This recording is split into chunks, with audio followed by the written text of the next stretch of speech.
Well, alright. Let me tell you what we're going to do today. We're going to play some Standard. I've been really into Historic. I played Historic all weekend long. it was great. But even though Standard has not changed much since Strixhaven released, it's still, you know, Sultai Ultimatum, Dimir Rogues, Mono Red Aggro, things like this. I gotta say, I adore this Naya Adventures, Naya Spirit list. Let's take a look at the shell, talk about what's interesting to me about it compared to regular Naya Adventures, and then I'll talk a little bit about the sort of innovations that I see that have been coming up. So, the basic gist of this deck is, of course, using the Edgewall Innkeeper in combination with the strong adventure creatures, Giant Killer to remove and draw extra cards, Bonecrusher to deal damage and draw extra cards, Lovestruck Beast to summon a big 5/5 and draw extra cards. When I say draw extra cards, I mean whenever you cast the adventure creature. And what this list, I think, did that was a real innovation was started to incorporate a Clarion Spirit. Actually, I'm going out of order. This was sort of the initial shell, combined with this new Saga card, Showdown of the Skalds, as a way to refill up your hand with cheap creatures. So suddenly, the deck was really kind of having this theme of spam out lots of tiny creatures, draw with Edgewall Innkeeper, draw with Showdown of the Skalds, draw in all sorts of fine and fantastic ways. And Clarion Spirit, which was kind of overlooked upon its initial, drop in Standard, has been an all-star, where you are so regularly casting 2 spells in a turn that you just begin to get wider and wider and wider. And this combined with the very, quite honestly, hot garbage card of Jaspera Sentinel means that you have tons of dorks that you can tap for mana, tons of ways to recast small baby things. You have Showdown of the Skalds, 2nd and 3rd chapter, having multiple activations to continue to make things grow. And as this list kind of kept evolving, there was really a question of, okay, you can redraw and refill a ton with this deck. What's the right way to redraw? And this is what's interesting to me about this list, with Great Henge as another alternative draw mechanism. Toski, Bearer of Secrets, a way to get a bunch of Clarion Spirits, play a single Toski, swing, and draw a bunch.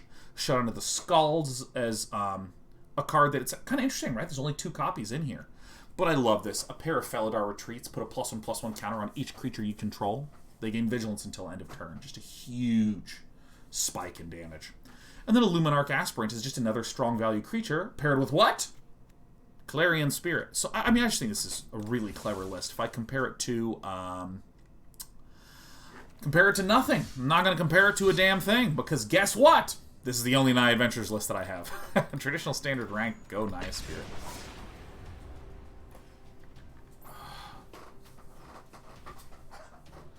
Yeah, I think Felidar Retreat is really interesting. There has also been attempts to try out Goldspan Dragon. There's been attempts to try out things like Kazul's Fury, or I don't remember what it's called. It's the 2 mana, double the power of the nerd spell. Is there any Strixhaven cards in the sideboard or main deck? Asks Ostro. You know, I'll investigate it. I'll investigate to see afterwards. But for now, we're up against a Yorion list. Because it's Standard, and Strixhaven didn't really impact things very much, my sort of working presumption is that this is just a good old-fashioned Sultai Ultimatum list. I'm going to go ahead and play the Luminarch Aspirant first. Cormac's deck, the removal spells that it tends to run are Heartless Act, which is 2. What's the name of the third? The third nerd. The third nerd is, Elspeth's Nightmare is another one. Goodness gracious. Heartless Act, Elspeth's Nightmare tend to be the really popular ones. Oh, we need a restart on Cardboard Live? You got it. Let me just close it and reopen it. Thanks, Ghoststalker. Greatest human on all Twitch. Reopen for me. So one of the things that I want to identify is that this list tends to do one thing a turn. The Yorion lists do. They tend to just do one thing a turn. Oh, that's right. Isn't this incredible? I have Felidar Retreat that I can cast, but I think more than likely I'd rather do like this. Remember, Jaspera Sentinel is a ramping card. This list tends to do like one big thing a turn. Tends to play, say, one Binding of the Old Gods, one Heartless Act, one Elspeth's Nightmare. And this is why the sagas are of particular note in these lists, because, well, I mean, quite plainly, they do multiple things over the course of turns.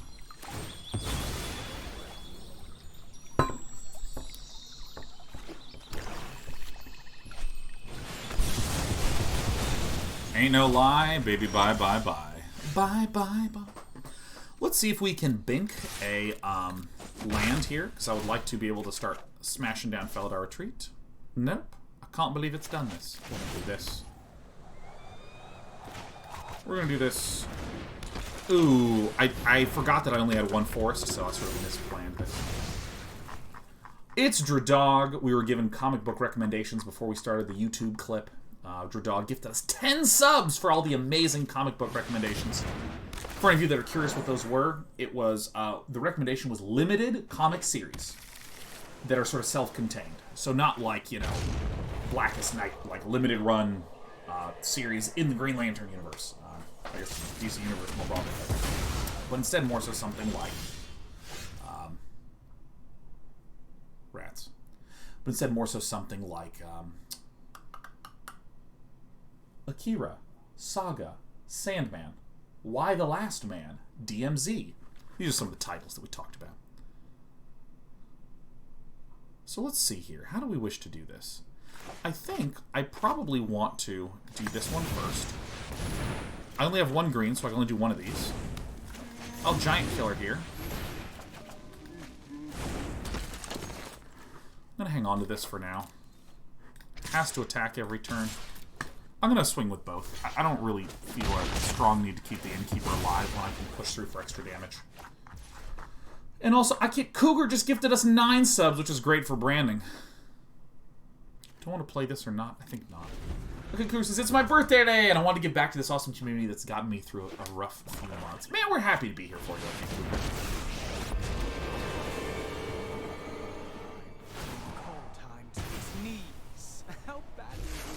Incredible.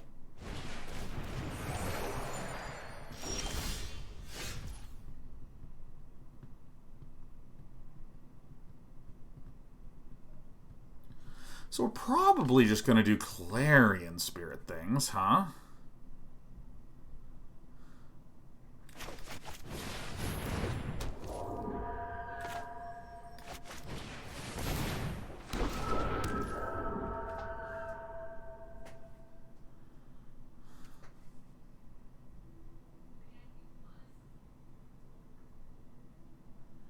I think I need to hold this one back.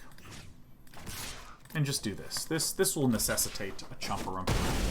So why am I holding back the land? Well, one of the ways in which this deck wins is, frankly, you just kind of overwhelm your opponent with a bunch of little nerds. Make no mistake. Make no mistake. So I want to make sure that I can play the Felidar Retreat and guarantee this +1/+1.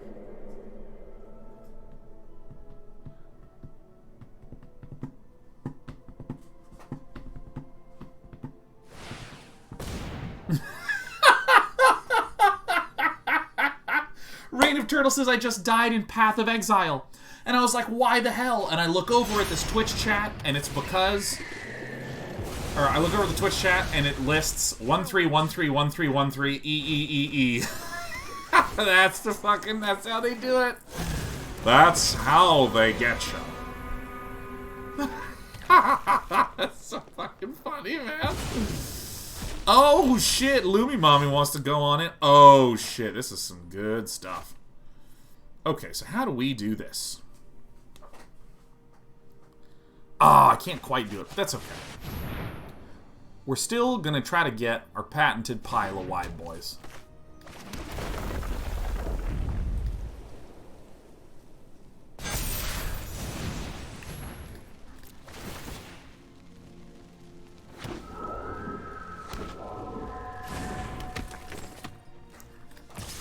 Let's see here.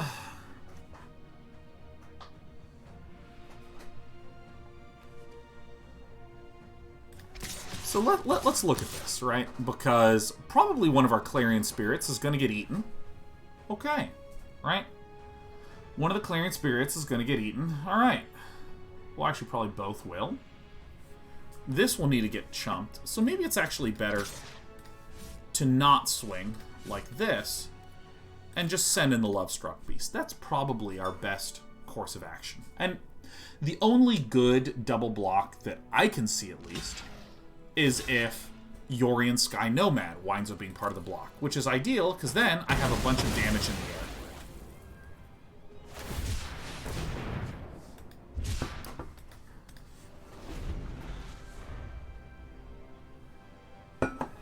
Fibblethip says, a week ago I asked a why not.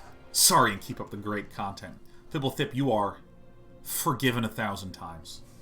For I now know that never again shall you begin the statement with a why not. Yeah, you're allowed to say even. It's fine by me. Because this is even. This is even. Yeah. And we get this little one back. Right? So it seems good. Toski, Toski, say that you'll Toski. Well, these Great Henges sure aren't doing a damn thing.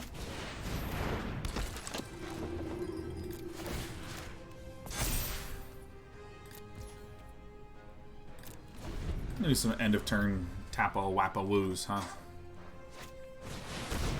Binding of the Old Gods.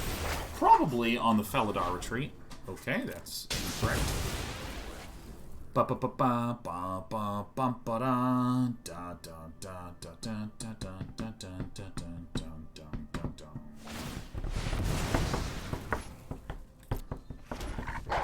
Oh, what a good dog! Welcome. Speaking of good dogs, my darling baby Cecilia got her blood tests done, and it's good news all around. She unfortunately still has the terminal kidney condition from before, but like all the sort of, for the next year at least, like all of her various levels are nice and low. Alright, well that's the game. So I actually love how this game played out. Kind of stunk that we didn't draw our 1 billion sources of red. In fact, we have 23 lands and a 24th considering the Kabira Takedown, and that's actually fucking hilarious! Oh my god! Are you kidding me? Oh my god, that was... Wow, I like waffed on land. I fucking waffed on land. Oh my god, I fucking waffed. So let's see. What would be a reasonable argument to cut? I think we probably cut the Bonecrushers, because there's not a lot of stuff to remove. Opponents can't cast spells from anywhere other than their hand, which is relevant because this says, search your library, exile them. You may cast the other cards without paying their mana cost. So I think this is like a good tech choice here. I also think Reidane is probably good. Probably. I think the Great Henges are probably not good. I like Showdown to the Skalds.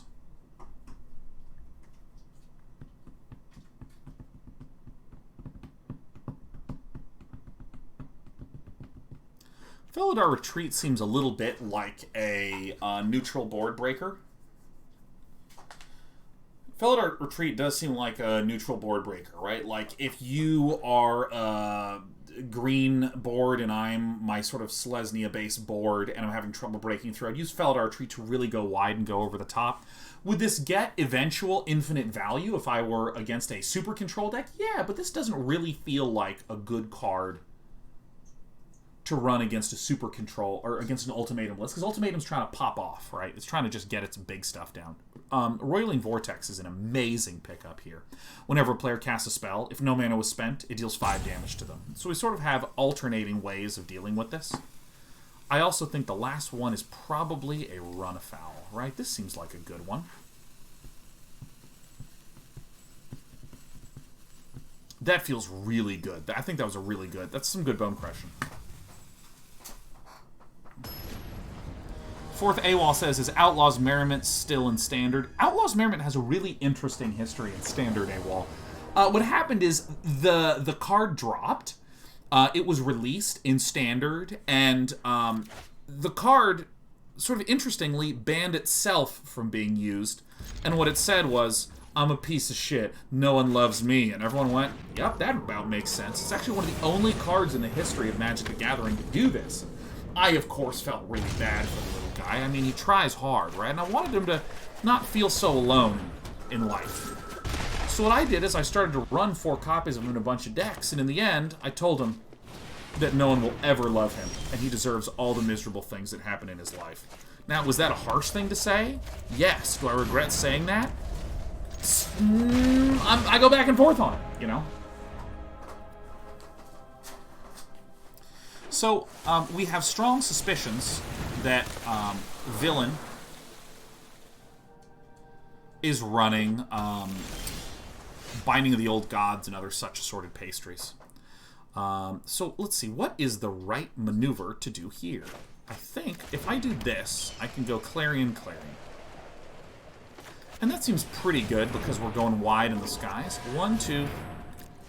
Yep. 1, 2, 3, 4, 5. Now, one truly profound struggle we will have is that Cormac will have 6 mana on this turn. But we do think Reidane, God of the Worthy, is a good choice against particularly the opening that we saw out of Cormac, because this increases the price of non-creature spells by 2. So this means, like, no Binding of the Old Gods, no Extinction Events, no Shadow's Verdict, no other...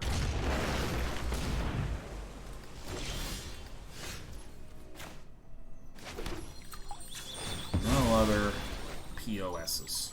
Not a mean jelly bean. Now, which color do we want? We definitely want the greens.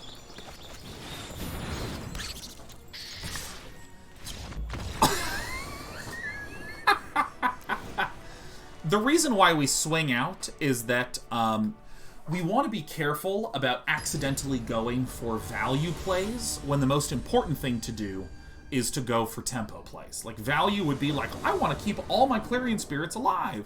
The tempo play is, yeah, I'll lose shit, but I'm trying to kill him as fast as possible. Creighton Olsen rated with 751! Oh my god! Creighton Olsen! Everyone, we're famous now. We're famous. Creighton, it's wonderful to have you.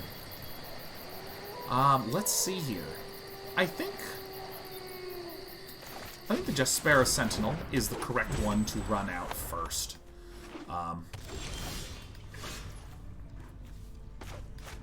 Whoops. Okay, so we do this. We tap this one to tap this one to run out this one.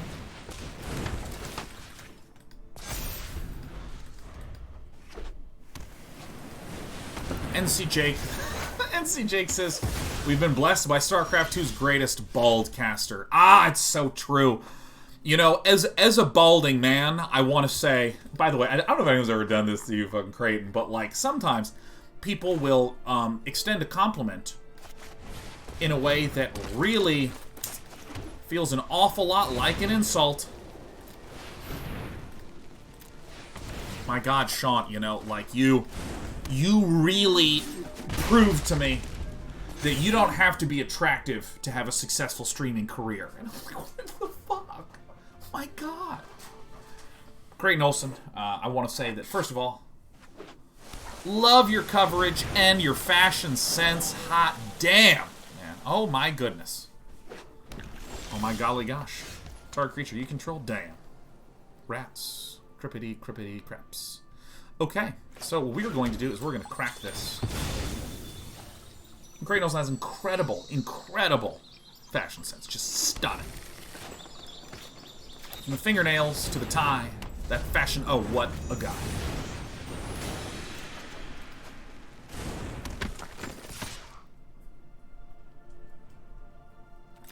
I think I do need to keep the Edgewall Innkeeper alive.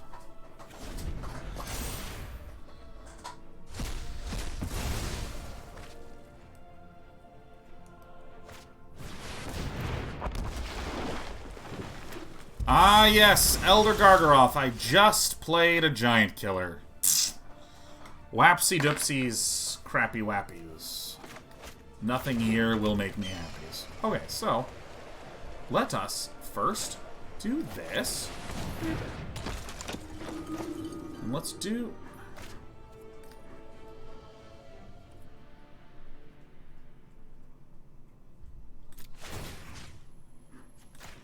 Do I want to tap this nerd now?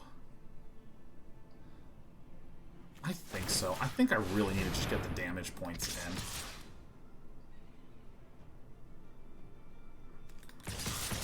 This is an extra 2 damage at the loss of card draw. I think this is okay. Oh, shit.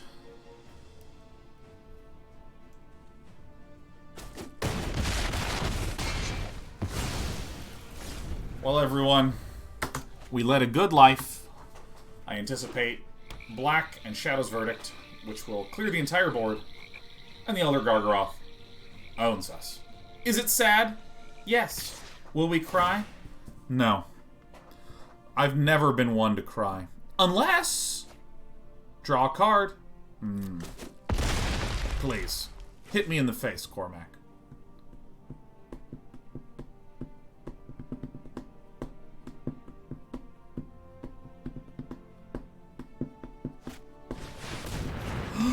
Oh my god, Becky, look at her butt. Alright, so we just win, right? Because we do this, and then we tap you, right? This is 1, 2, 3, 4. I declare a Thumb War. You guys remember Thumb Wars?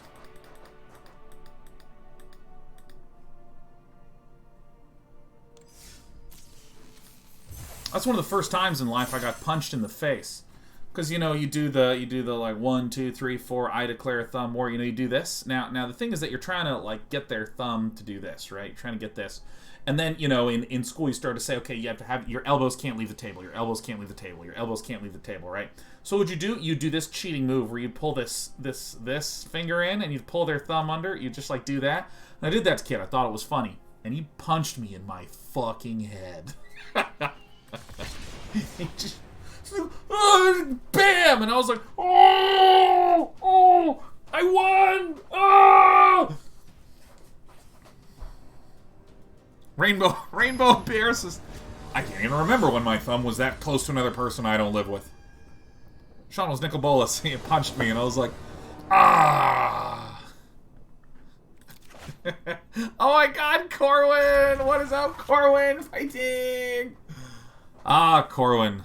Good to see ya. Hey, look at... Corwin, you texted me. Hold on.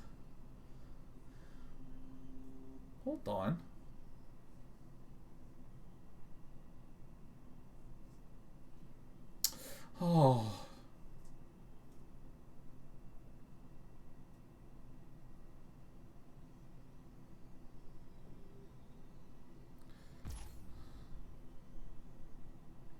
Trying to put a question mark.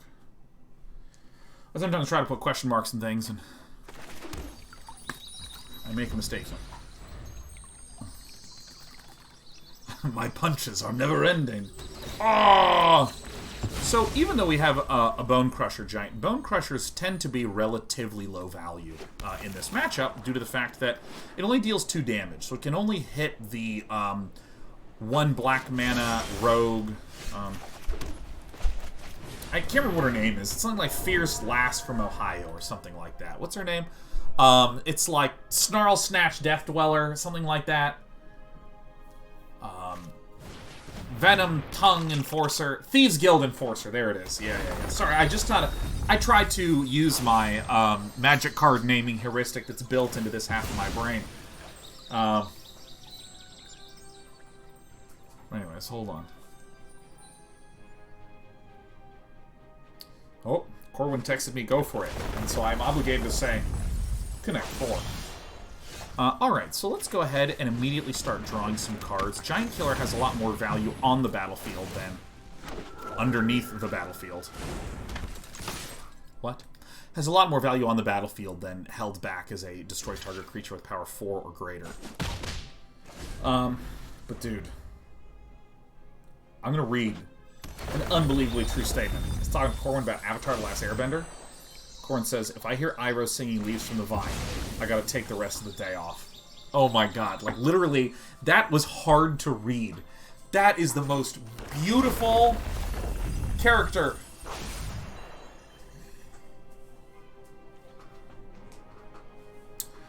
So by the way, we're against Made in Italy. Who's running the Dimir Rogues list? Obviously. And what the Dimir Rogues list is generally trying to do is, as you might imagine, a bunch of melee shit. And we're trying to get our red mana out, because now we actually have a safe attack.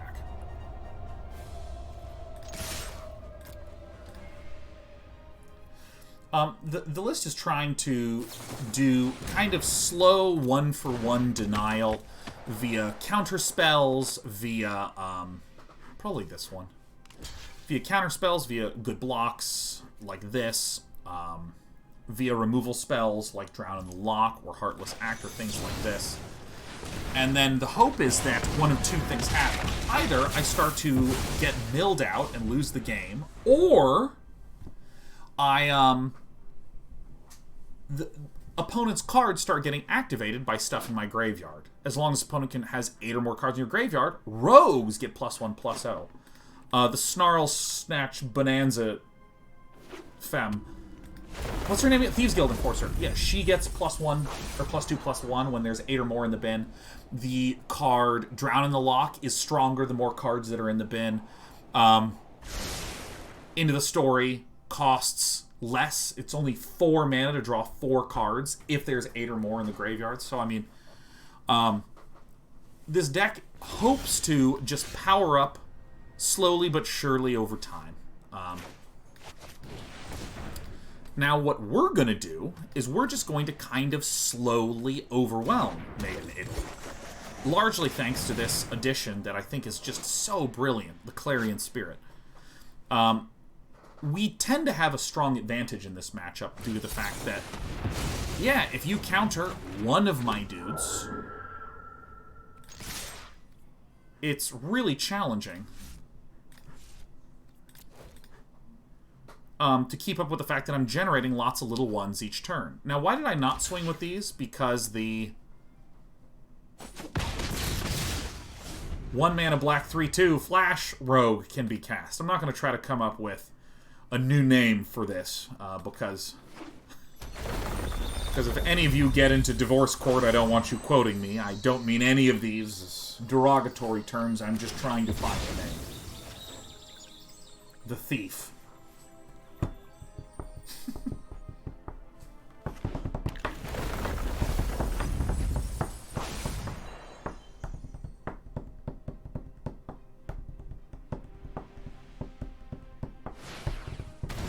Le Russe de la Dream Den. Alright, so I think it is relatively important to... Here's the thing. I kind of want to draw a card. I also kind of want to play the Luminarch Aspirant. But you know what? Maybe I don't actually need any cards. So what I'm going to do is I'm going to first just play the Luminarch Aspirant. That is some good news. Alright, and then let's go ahead and play this. This will trigger the Clarion Spirit.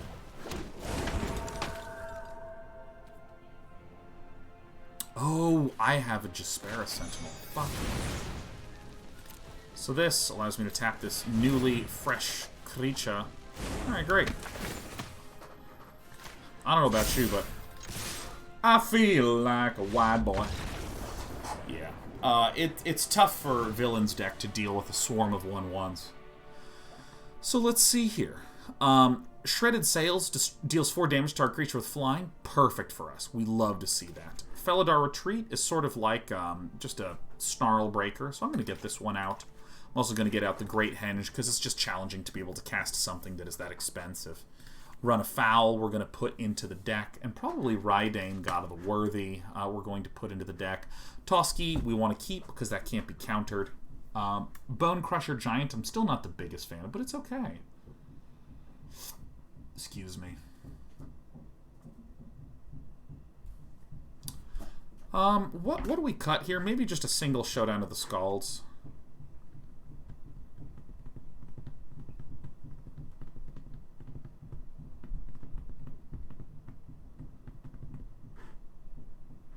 I'm going to do like this. Maybe having the Felidar Retreat is good. Magistrate for anti-Lurrus. You know, I don't actually think Lurrus is going to be really relevant in the matchup because, I mean, Lurrus of the Dream Den is like a 6-mana play. Like a 6-mana play.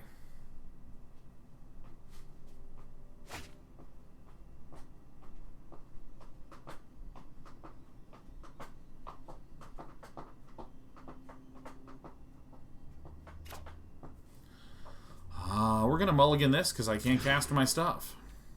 I will keep these because I can cast my stuff.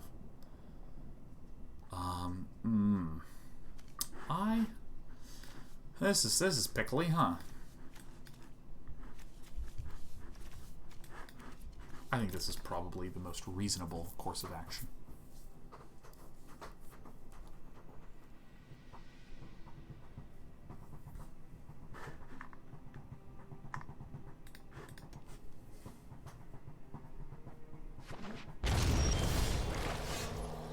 Okay, so let's make sure I'm doing this correctly.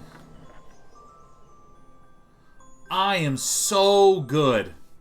First things first, I'm going to be playing the Branchloft Pathway on this side. We don't have the white mana, but that's okay, because we're going to play Jaspera Sentinel first, so that way when we play the red mana on this turn, we can go Clarion Spirit, Edgewall Innkeeper, and still be okay.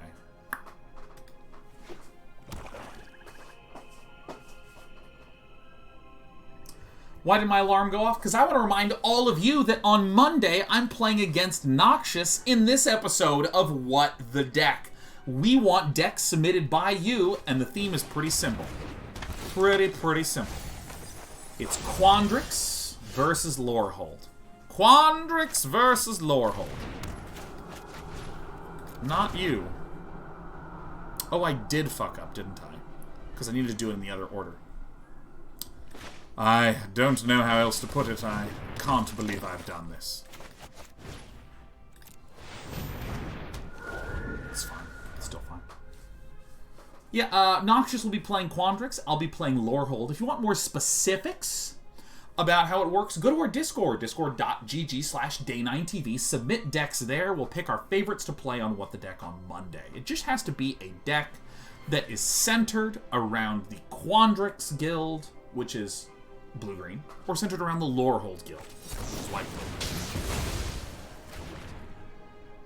Drown in the socks. That's what I'm hearing.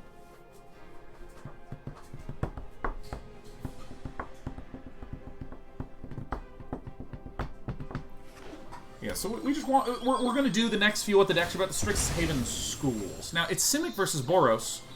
Simic and Boros are the traditional archetypical color combinations, but we want you to build your decks based around the new cards in Strixhaven. Because I feel like the Strixhaven cards have not gotten their chance to shine, except for perhaps in Draft.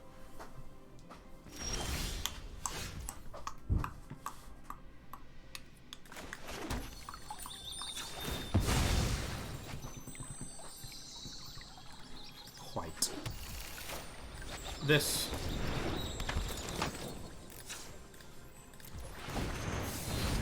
Jaspera Sentinel feels amazing in this deck. So now I have 2 Edgewall Innkeepers out, so the only way that Made in Italy can really hurt us.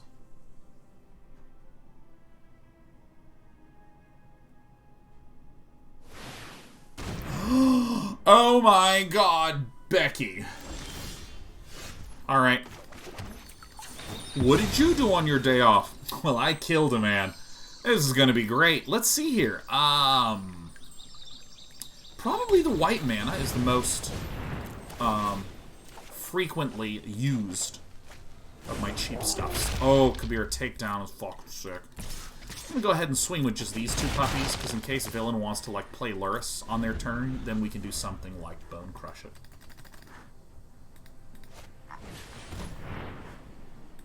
Oh, Ruin Crab.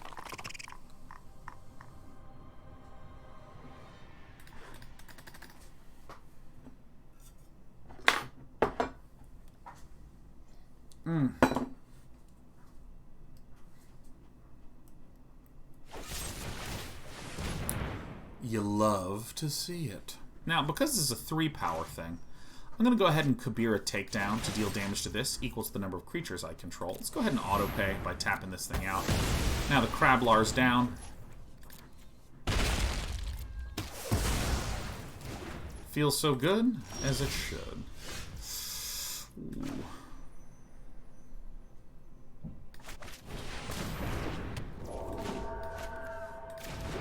Now, I'm doing a play that might seem a little baffling, right? Because it's like, we didn't get enough value out of the Bonecrusher Giant. Oh my gosh.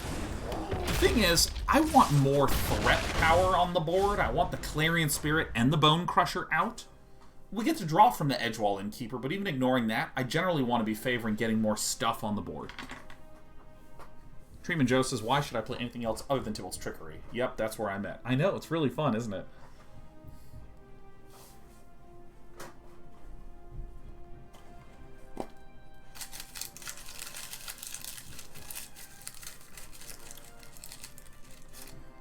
God, I have just had a headache. I normally don't have headaches, like ever. By the way, I just want to point out, do you see what's happening? I am making lots of things for 1 and 2 mana, and then getting bonus things that pop out of this. And it all together just winds up being completely overwhelming.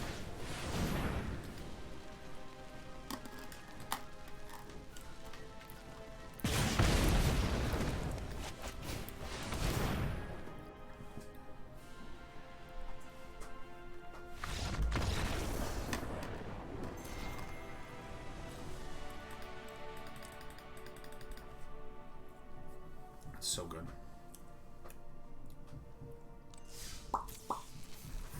Loving this deck. I love it. This is why I wanted to play this today. Ow.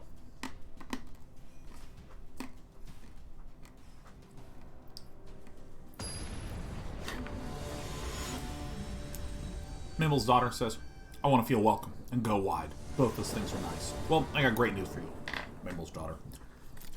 We're big supporters of all things trans rights here, and I've done a great job of getting fat in the pandemic. You get the best of both worlds here.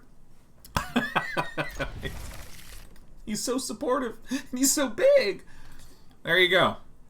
Oh shit, I didn't mute while I'm chewing. I'm sorry about that.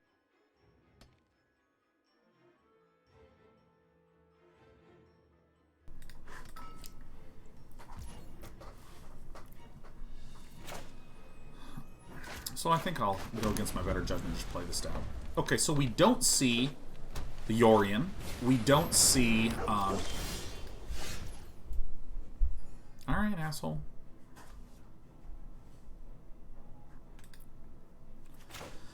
We don't see the Lurrus. We don't see the Yorion.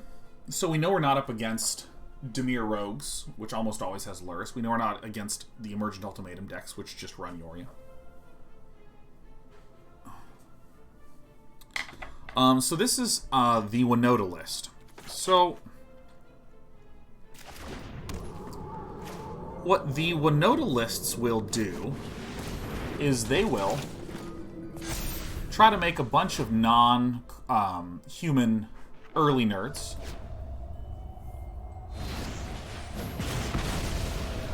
Fuck me. Make a bunch of non-human early nerds. Oh, thank God. Make a bunch of non-human early nerds, then play Winota, Joiner of Forces. When they attack with Winota, or attack with all the non-humans, Winota will cause those to then hunt. Oh, fuck! My Dragon Killer! Ugh. I actually don't really know how this interaction works. Alright, so we lose.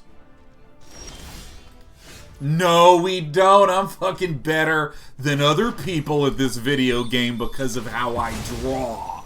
Because of how I draw. Because of how I draw. I am better than this person everybody saw. Oh my God, I feel I am living that sweet high life. No attacks. So, Winota's nearly certainly going to come on down. Again, whenever a non-human creature attacks, look at the top 6 cards, put a human from among them onto the battlefield tapped and attacking. It gains indestructible. Oh, so basically, when this dog swings, it will summon out from its booty a bunch of little tiny threats, some mid-sized threats, some big threats, but most importantly, the Blade Historian that gives all attacking creatures double strike.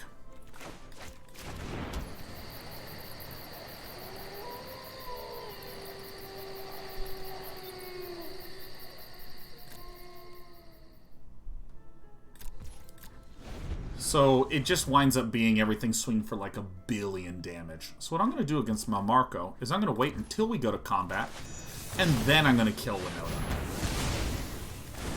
Or I would have waited until Malmarco cast another creature for me to kill it. Because now, first, if Malmarco has a second Winota, Malmarco can only cast that second one right now. It's the earliest time at which that could be cast. So it buys me a little more time. Now, if my opponent has Selfless Savior and a Winota and another Winota and a bunch of other stuff in the deck, there's just nothing I can do about that. Malmarco's better than we are.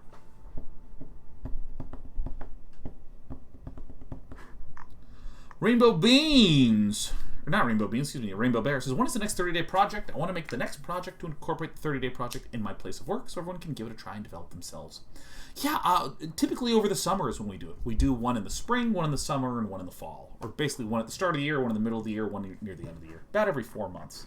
So, March was our last one, so let's see. Then April, May, June, so probably in July. Wasn't that interesting how I derived shit like that? I know you guys are all big fans of derivations.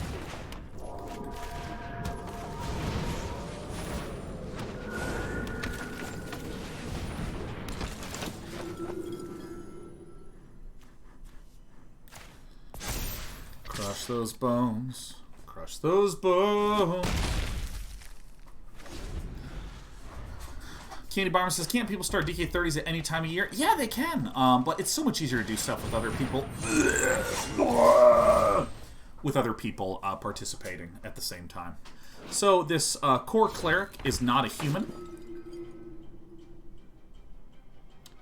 Oh my god.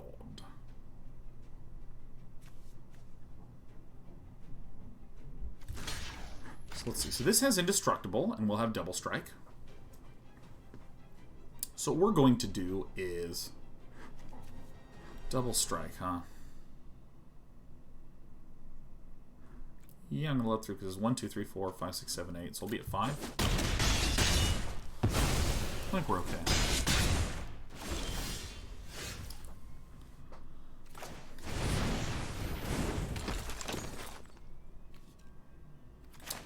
Well, shit. I was hoping to not draw a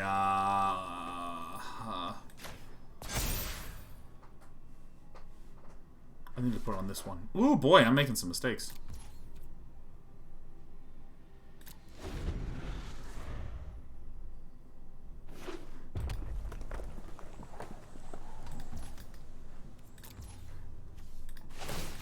So I'm going to tap this one down because this is flying. Chump up, and get down. So chump around. Okay.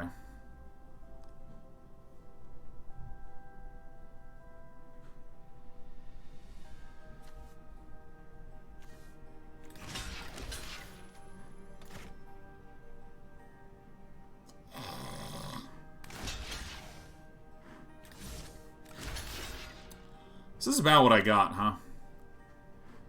I have to chump this last too. Yeah, I think this is what I got, huh? Tap the non-human right? No, because then we just lose to this. Alright, yeah, no, if you're running Embercleave and Blade Historian, then you're the better player. Yeah, we have to tap the flyer, because then we just immediately die. Alright.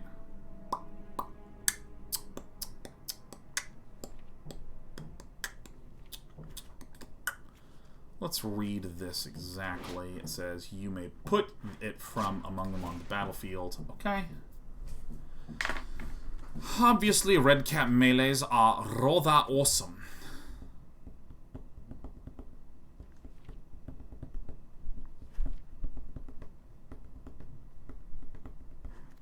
So this and this are not going to be that great. Redcap Melee.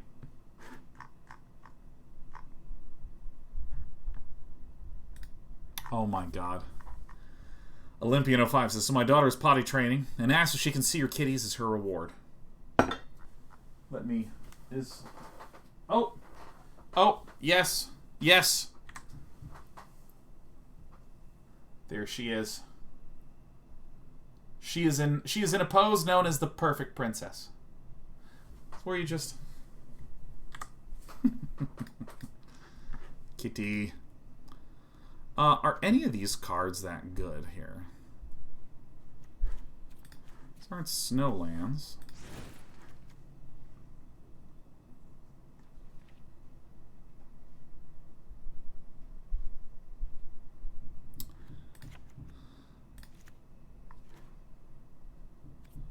I don't even think...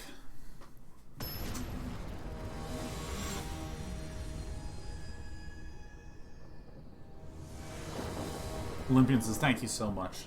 Thank you. I want to make a joke, but I don't know if your daughter's nearby, and I would be remiss to be so vulgar.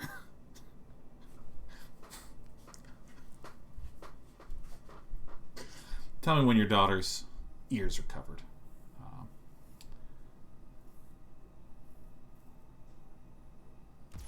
See, look, I'm like polite. We have a lot of parents who watch, and I would never dream of being immodest, you know? She's anymore, that's great. Well, of course, you need some encouragement to make sure your daughter doesn't shit all over the place. If all I have to do is this to contribute to that, look at this. Look at this, doing my part. I'm absolutely one of those young, helmeted lads and Starship Troopers. I'm doing my part, and everyone's, I'm doing my part.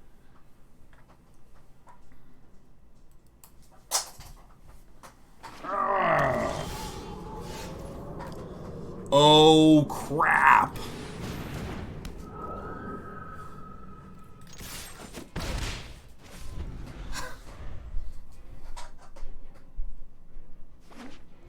It's capturing all the humans to make more bone soldiers. I'm going to lose Redcap Melee, aren't I? We're going to lose this game because I don't have a Redcap dumb Melee. TJ Furball says, I'll never forget the Fun Day Monday when someone told the story of how you revealed to their kid that Santa isn't real. Oh my god, that was awesome, man. Oh my god, that is the funniest thing ever. I love that so much. Yeah, trade away. Trade away. I don't give a damn. Yeah, it's because, like, I remember I was, like, you know, I was in high school and I was mad because it's like, you know, my neighbor... Their kid, who was like 6, was being really mean to me. I didn't like it. I didn't like his little fucking attitude. So I told him Santa wasn't real. And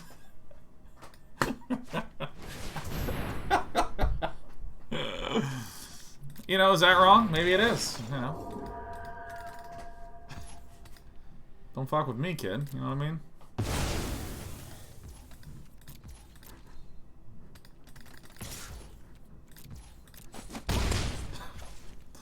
Yeah, this is a spirit, so this procs as well. Corbin, my man, it's green.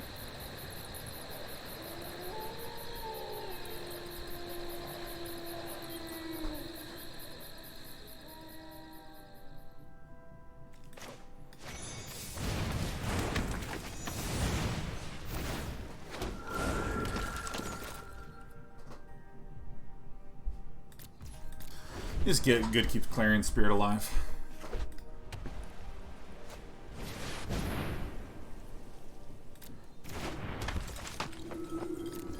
Attack, I dare ye! Oh. And that was not it.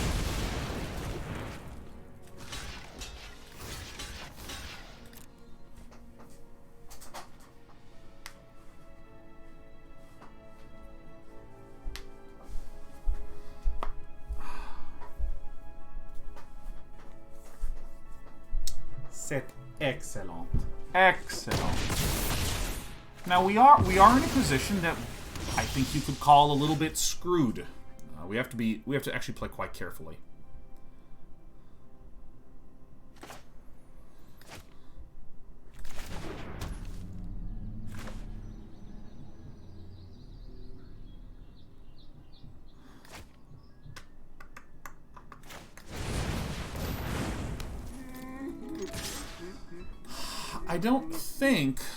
I think maybe we don't swing with this giant killer. Maybe we actually do. Because, I mean, there's just like no haste creatures in this, you know?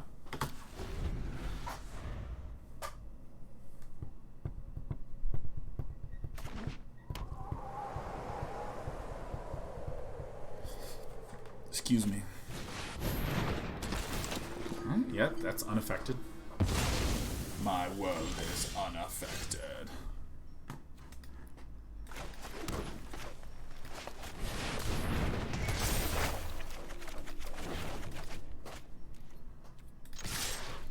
One, two, three, four.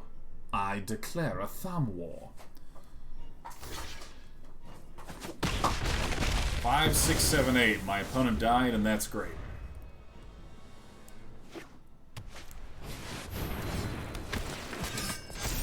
Basri's Lieutenant.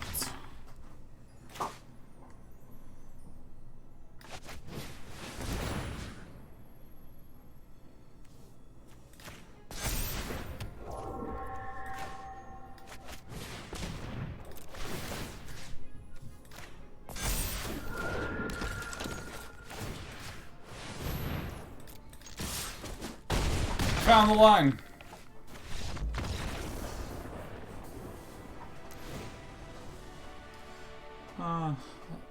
Gip says, when do we start referring to the opponent as villain? Yeah, it's a really old poker term. So I just started to adopt. It's just a very nice, neutral way to refer to the other person.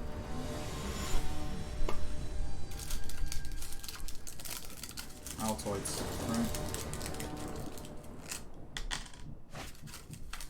Broccoli Obama says, Broccoli Obama. Really nice, really nice. Married to Michellery Obama. Says policy on missed messages. Yeah, feel free to, just give it another ping. I have no qualms with that whatsoever. I'll just note, don't become a spam-a-lammin clam.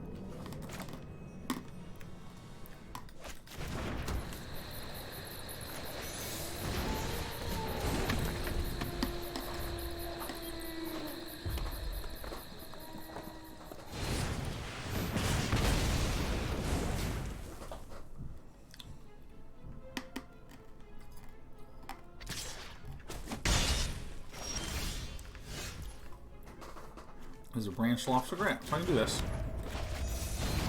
Do it all my turn. I don't care. Astrocometer says, hey Sean, I'm currently writing my PhD thesis and your backlog of old MTG streams makes great background noise. Intermixed with wholesome chats. Thanks a bunch. Of course, my pleasure. This is my whole goal in life. I just want to provide, like, nods of encouragement and support to all the nice humans out there. And animals. You know? In that order.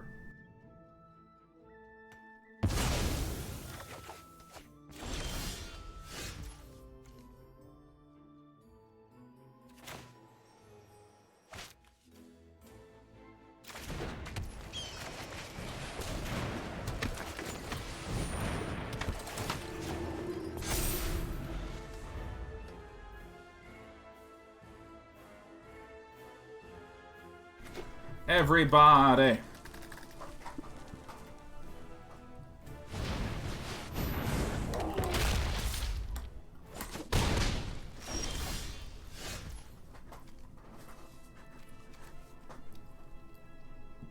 Shit.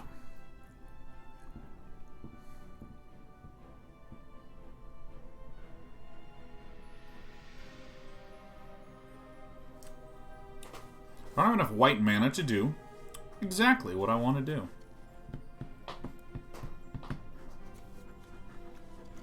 Fuck.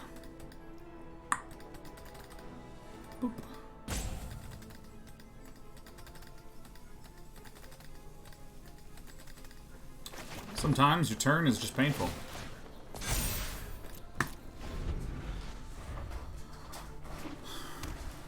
Winota! Boop.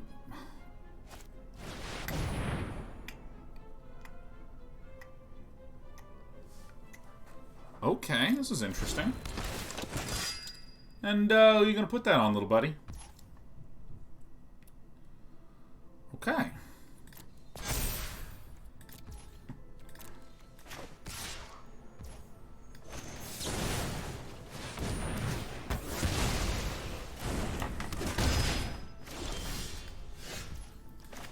Where were you last turn? Okay.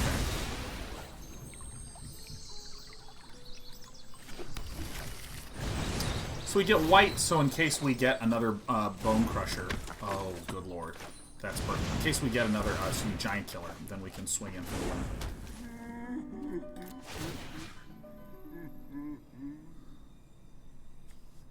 I think this is probably right? Because I can trade. Like, we win in the long run.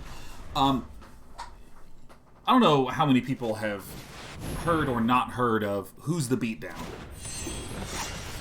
But the idea of Who's the Beatdown is, are you on the defense? Are you trying to make the game go on longer and win by getting more cards, more resources, and more power than your opponent? Or is your opponent the beatdown? Or excuse me, or are you the beatdown? We're trying to win faster, or trying to... let me think for a quick second. I think I want green, and white, right? This is a... Oh, this is a knight. Oh, fuck. So let's tap with these ones, and let's just see what we get, huh? Not ideal.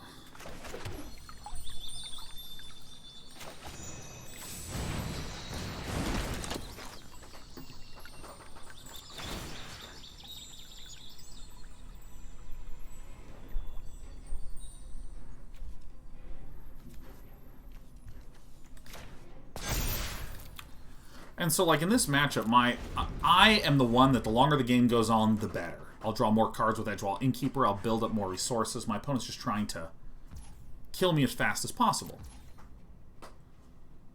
Oh, shit.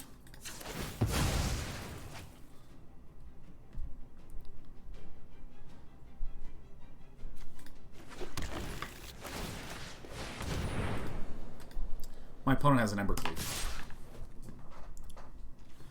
So I go like... I think this is the block.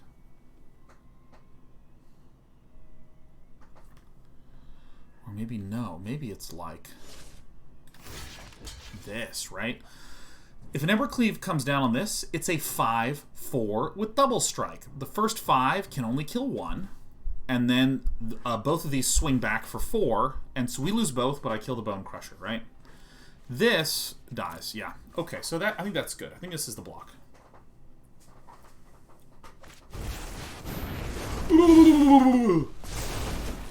I hate other things! Oh, God! Kaboom.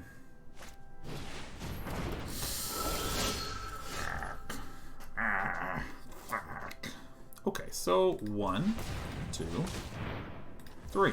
Right, so I do this first. We're just going to draw and see what we get.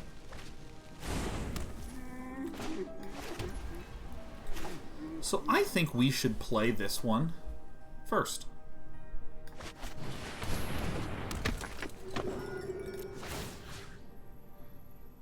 You know, one of these is fine.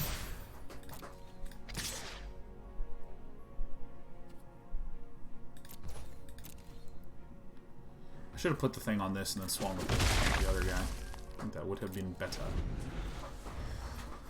So, I mean...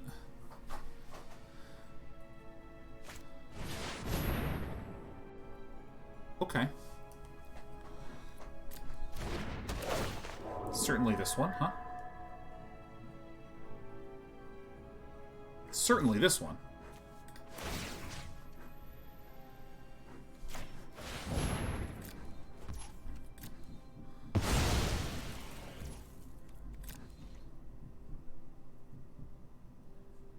Ooh, Paulo Vitor Damaderosa is a very, very good card. Oh my god, we're just too good at this video game here, huh?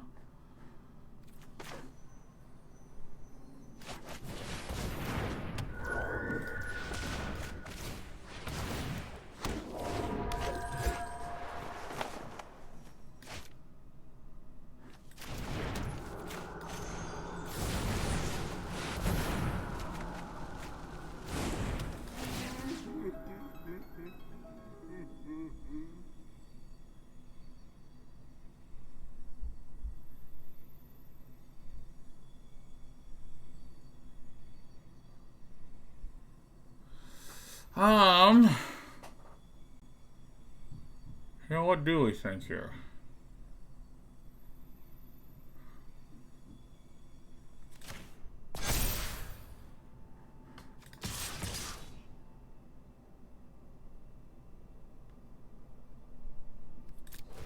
I needed to do that earlier. That's what I need to do earlier.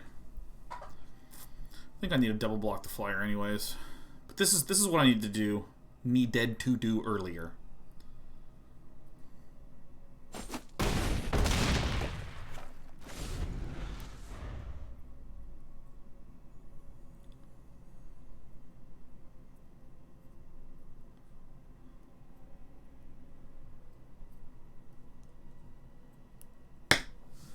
Yeah, I needed to do that. I needed to swing. It was that turn where I placed a thing and I went,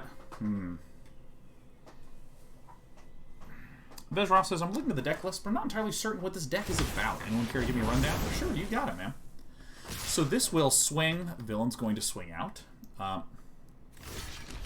First, let's do the Paulo Vitor Damaderosa math, right? This is 8 total damage. Now, if I did this, this would set me to 1, right? I have no idea if there's any extra ways to deal damage, and I'm not sure that I care that much.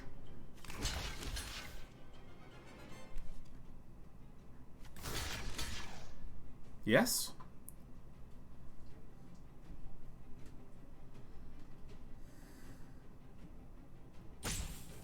I think it's just a Bonecrusher, right? Because if it's a Bonecrusher and it pings... Yeah, I think that's it. So if there's a Bonecrusher, we still die, and that's alright. What?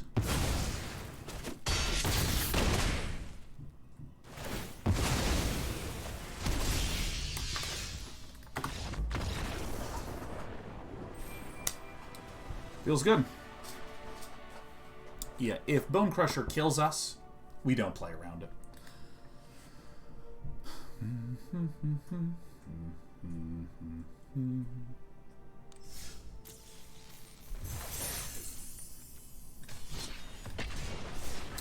Hello, I have taken a trip to get their city.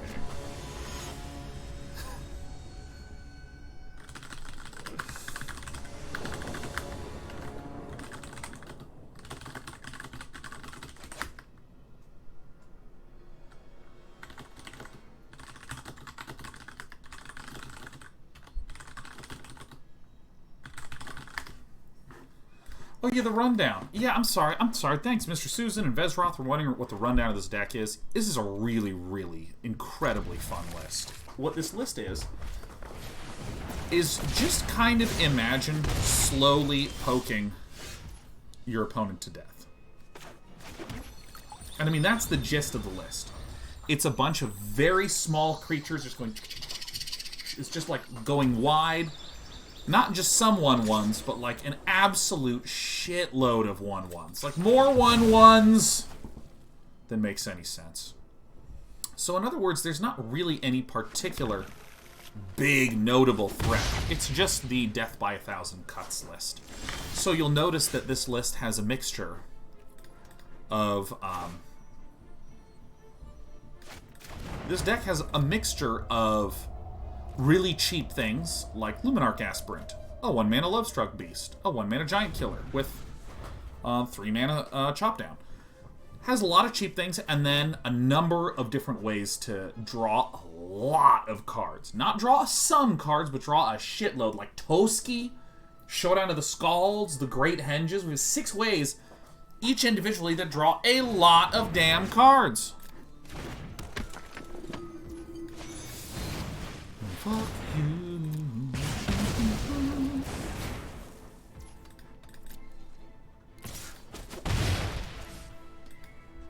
Vesroth says, I love this. Is there any scoots? There ain't no scoots. Don't know what that's about. So I think we'll just do a very reasonable play here. We'll just play the Bonecrusher out and see what villain does.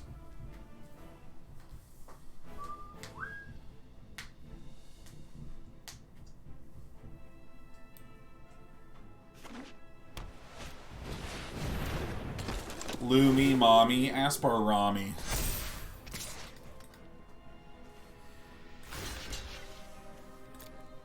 Yeah, I don't see why not.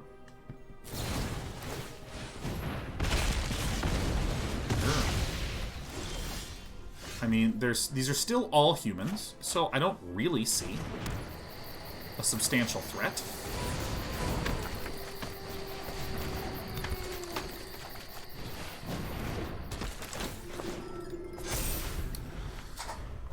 I mean, the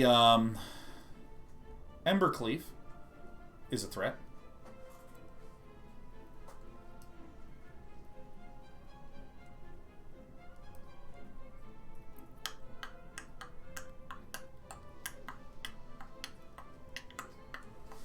This reminds me a lot of the Golgari Adventures list that I was running a little while back. I love that one. Okay, so this says to us that there is no Embercleave, because otherwise both things would need to be Swungo Dungoed. Well, at least no Embercleave on that particular turn.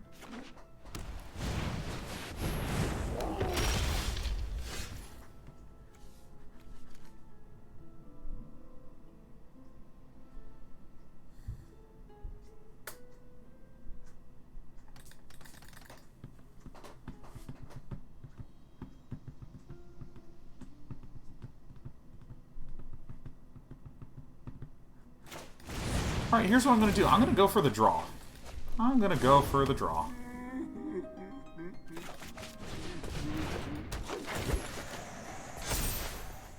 And here's my reasoning. This is a Boros list that appears to be using... The only card in white we've seen so far is Luminarch Aspirant. So I assume it's kind of like a mono-red list that... it's like a mono-red list that's splashing white for good stuff, I guess. So I assume it's an Embercleave list, I assume. Why would I not think this is Winota? This is a bad card to run in Winota, because it's a human, right? It doesn't...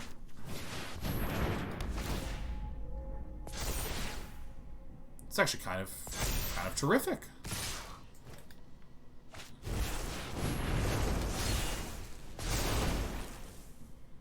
Easy! We won the game! Woo! It's so easy! Oh my god! Playing this game is a joke! Yeah.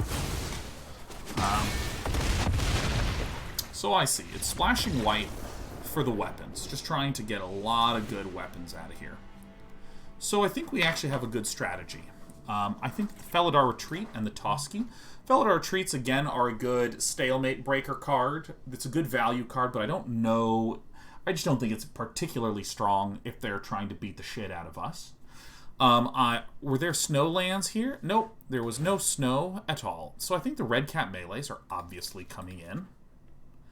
Pretty straightforward. I also think that the Shredded Sails are coming in. And I think the Showdown of the Skalds get out of here. Because Showdown of the Skalds just don't do anything on the first turn that they're played. I think we can maybe peel one of these to run a single run afoul. You think? No, I think Great Henge is good enough. We have a lot of ways to kill flyers here.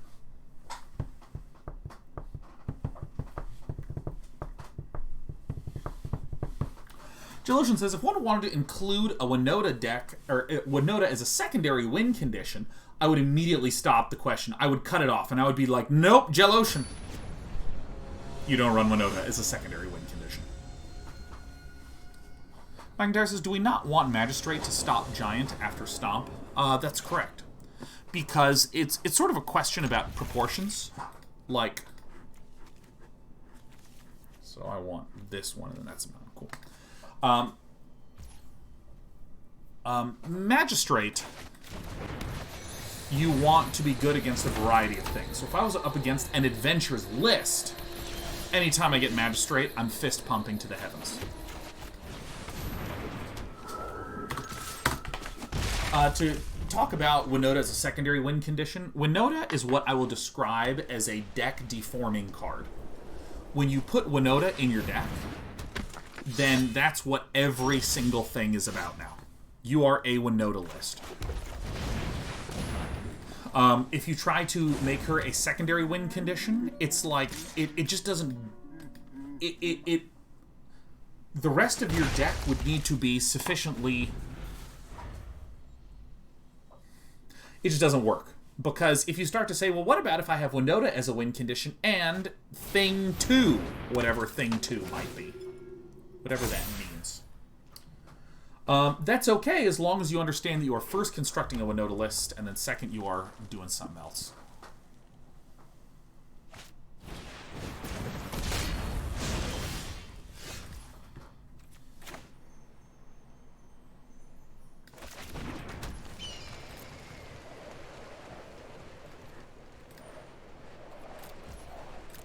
I think we're chilling for a bit. Yeah, your entire deck will be deformed around it. So, for instance, it's like a card that says, you know, it's like that companion Garuda that would be like, hey, bring an even cost card from your graveyard to the battlefield. It's like, I mean, I guess you can do this, but why are you running it in a deck that also has odd cards? Or just make it a fully even list. So I would say that first and foremost, if you're building a Winota list, make sure that Winota is the primary component. And then if you look at the Paulo Vitor Damaderosa list that I posted to my YouTube, which y'all should like and subscribe, that I posted over there, the list can just aggro someone down.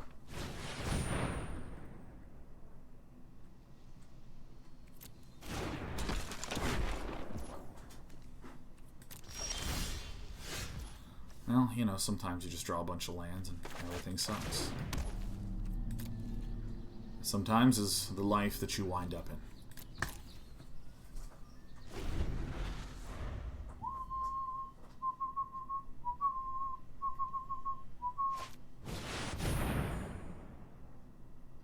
Gross!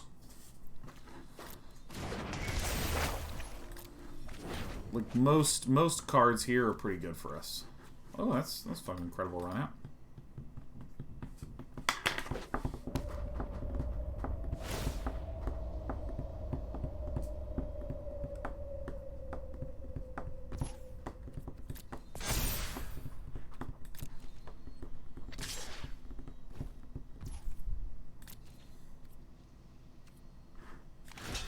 I'm actually just gonna chump this because I want to keep. I want to keep it alive.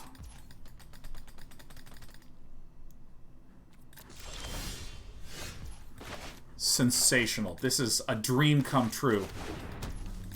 Nothing to play in a deck that needs to play stuff? I just can't get enough.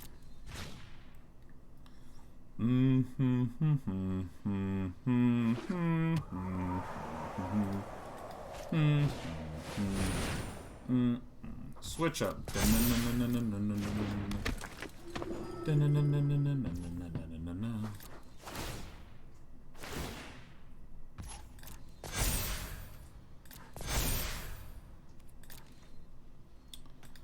then if they all swing, okay, this is evidence of an Amber Cleave. So, I mean, pretty simply, let's do this and let's do this. I mean, the lesson to be learned here is, if you have 5 lands, just mulligan.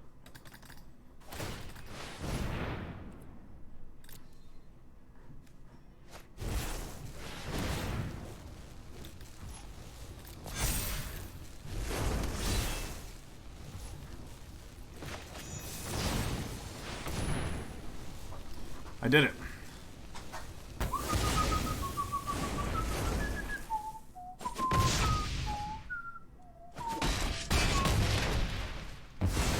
So this is okay. Oh my god, look at the guy.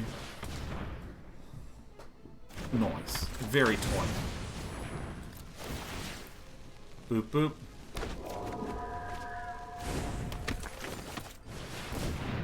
Alright, well, you know. remember, even if you can identify what your mistakes are, which again I think that I was unaware the degree to which this deck would be sensitive to keeping a 5-land 2 creature, because in my head I'm like, oh hey, you know, like these are adventure creatures, so you know, multiple ways to spend the money.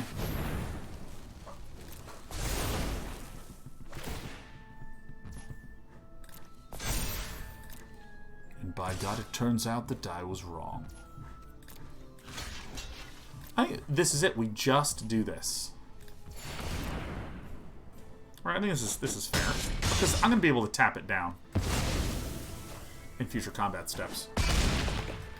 Down to 3. Down to 3. Holy shit, I can't draw anything. Woe is me. Woe is me. Actually, what happens when this guy gets his stuff going? No, I can't attack yet.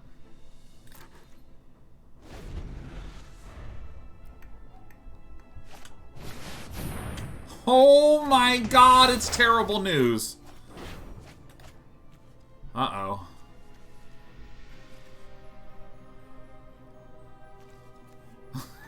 We're fucked.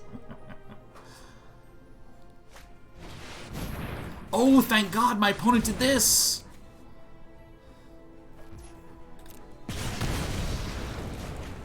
Nice.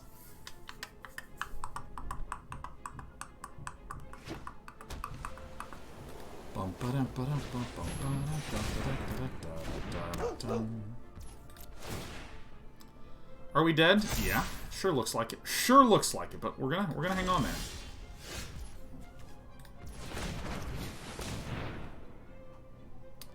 What we need to do is we need to like go creature into adventure creature. Ah, fuck.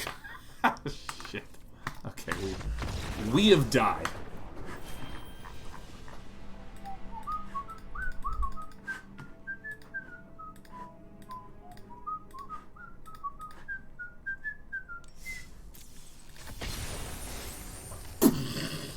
Queuing up immediately.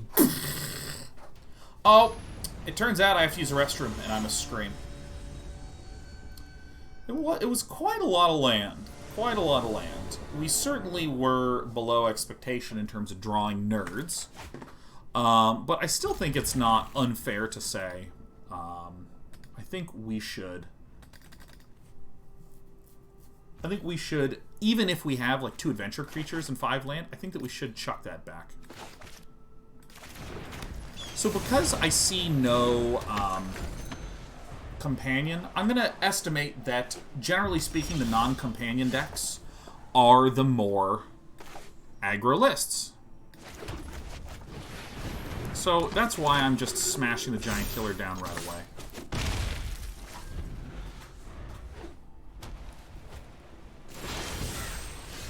What could this be?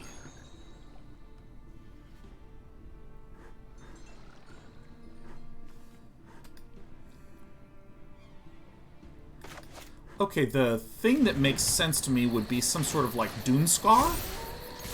That's the only good one in those colors. It's the only good one in those colors, right? That I'd run main deck. But once again, we're at Mythic, so everyone's doing dumb shit. It's actually weird that I'm a player that is playing a good deck. Like, that's the weird one. Fuck yeah! Oh yeah, it's Dragon's Approach, dude! Oh, dude. Oh, yeah. Oh, yeah. Oh, dude. Fuck yeah. No Dice Kid is it. What an it person. Holy shit. Hit me with the dragons. Hit me with the dragons, baby. Oh, that's lethal, yeah.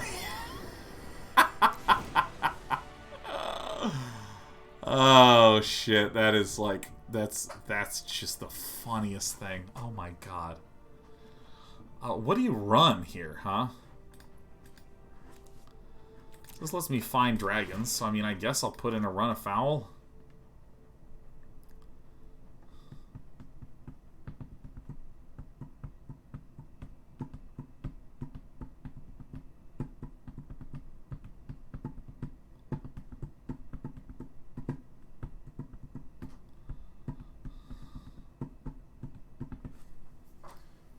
I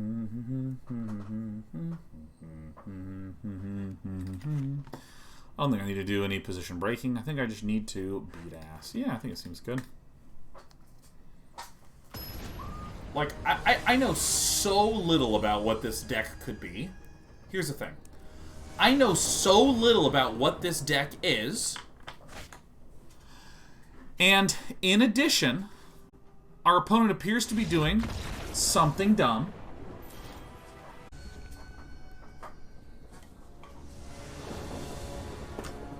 It's time for a mint. I took a mint. Go Starks' clap. It was a good clap. I dare call it an easy clap.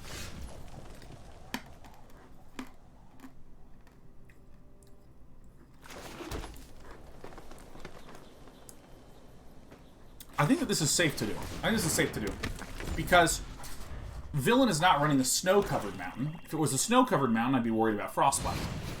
In this situation, the fact that my opponent, on their turn, cast a Bonecrusher, kind of sets the resource parity in my favor. Where now I can just play Clarion Spirit. If my opponent wants to do something, they gotta do it on their turn. Or they gotta wait a little bit. Say, pape, hip, hip, hip, hip, hooray.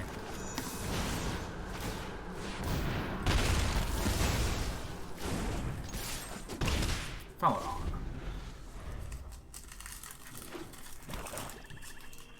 Fistula says, you chew your mints? I know, I'm like straight fucked, man. I'm like a bizarre and wonky guy. Oh my god, I like chewing my mints. Isn't that just like random? Oh my god, isn't that just like so random? It's so random.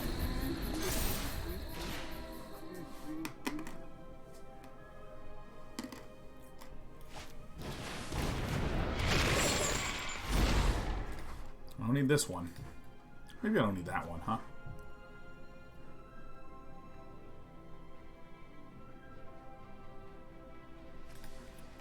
I'm gonna go out on a limb and try to play the Bonecrusher into the bin. Psychic says, is there any reason not to run Snow-Covered Mountain? There is. In fact, there is.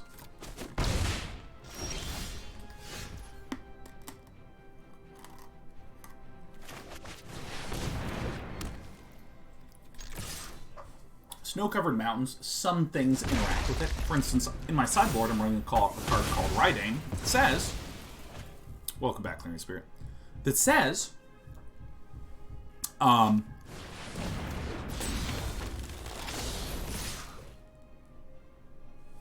I'll take the damage. Can't block this.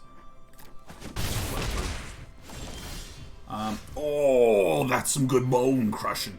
What Reidane says is, whenever your opponent plays a snow land, it enters the battlefield tapped.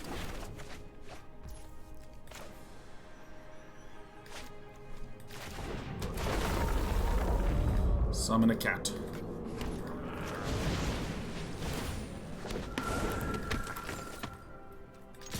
Get in there.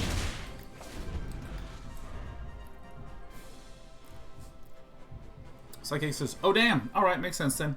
Broadly speaking, Psychic and Standard doesn't really mean much. I guess the primary reason is not even Reidane, it's the art. Would you stop taking my Clarion Spirit?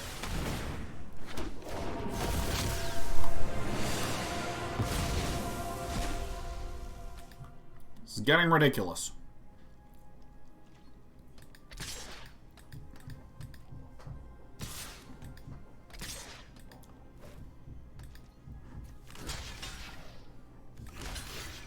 I mean, I just gotta prevent the damage, right?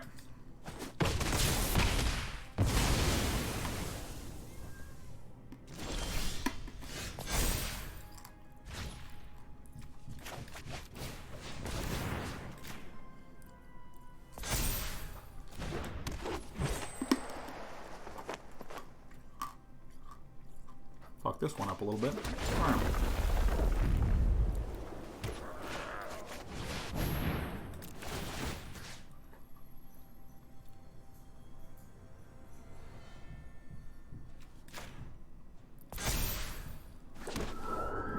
But he's okay. Should have played this other Clarion Spirit, but, you know, what can you do? Yeah. Brother Rockman says, if you had to rank current standard sets by power... Oh, I just wouldn't. I wouldn't even participate in that. I would not even try to rate standard sets. I would not do it. What am I, Luis Scott Vargas? I'm not capable of that shit, Darth Thyroxian. What kind of mind do you think I have? What do you think? I'm a smarty? A smarty-tarty? Unbelievably cool. Turning a 2-1 into a 1-2. Elected delay. What is this? Is this... Kale... What is this fucking name? I'm trying to read it backwards. Are those E's or C's? Are those E's or C's? It's French? Ce n'est pas possible.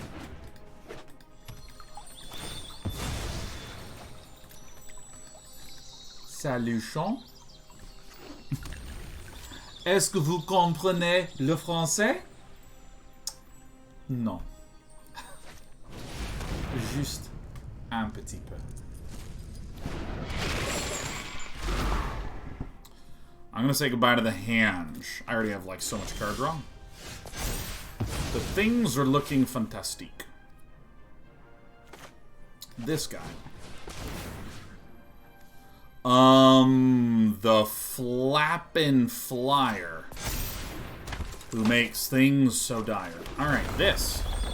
+1/+1.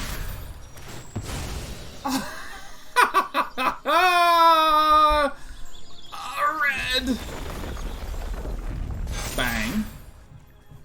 Now, I want to do this properly, where you hold full control and you attack, and before passing priority to them, you can then tap the Giant Killer to use the Vigilance to make the thing that you don't want to block get tapped out.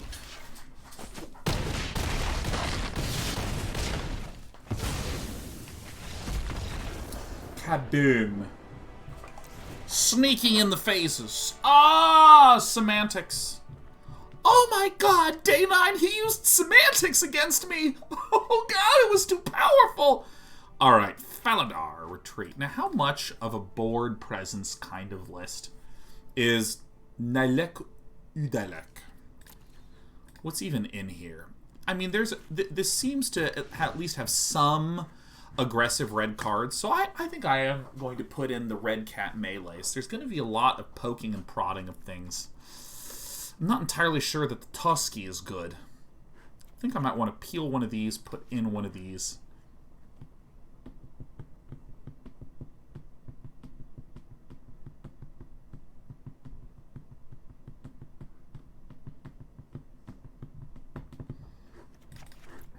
Maybe like a Drannith Magistrate might actually be quite good. Maybe.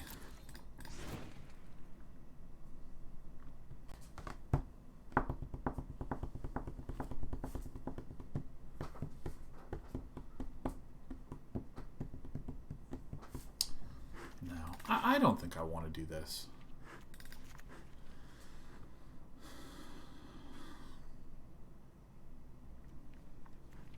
Seems fine.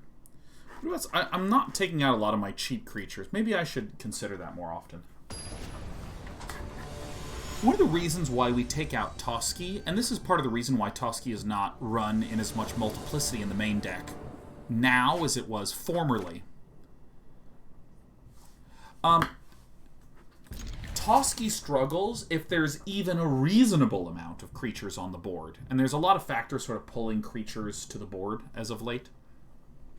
Not just their raw power, you know, just but also things like...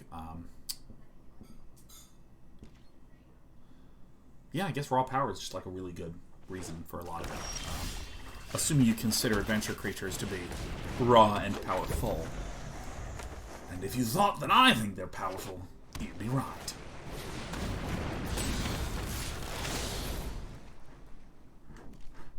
Nope.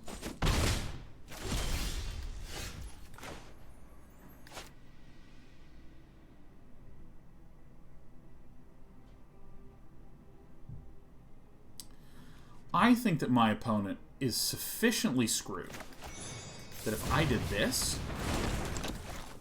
and played this out for white, And then just shot this using the Jaspera Sentinel.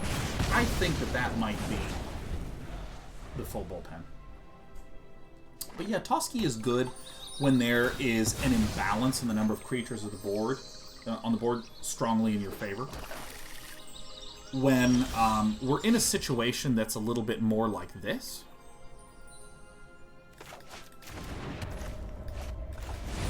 Well, just get the huger one out. When we're in a situation that's more like this, where we've seen my opponent have Robbers of the Rich, and Bonecrusher Giants, and Kroxa, and Valky, and they're doing removal, and they're doing discard, I think that the probability that I wind up in a spot where I have an overwhelming amount of nerds on the board that I can leverage a Toski into drawing a bunch, I think it's lower than just casting a Showdown of the Skalds. So that's why I am choosing to leave in Showdown of the Skalds, choosing to leave in Great Henge. Because it's just, it requires less things on the board. I've played a lot of this mid-range Kroxa type stuff, and it always really sucks when you're going 1-for-1.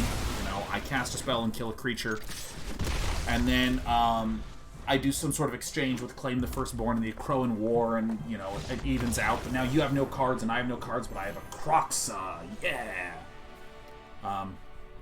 Sort of stuff feels really good to be in until your opponent top decks a Showdown of the Skalds, and you're just like, oh! Oh my god!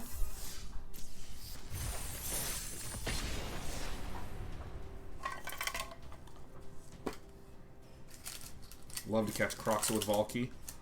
Oh my god, please. That's too good. That's too good.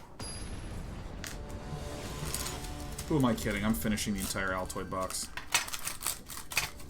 I don't want to eat these Altoids, but I'm going to.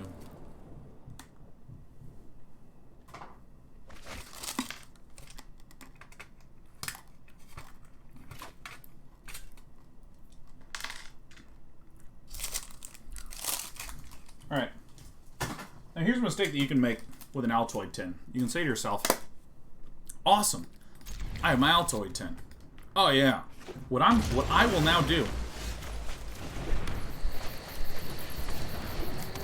is I'll save this Altoid tin as a storage container for later. You know how often you do that? 0 times. You've actually never done it. And I'm offended you would suggest. Never done it. No one has ever kept an Altoid.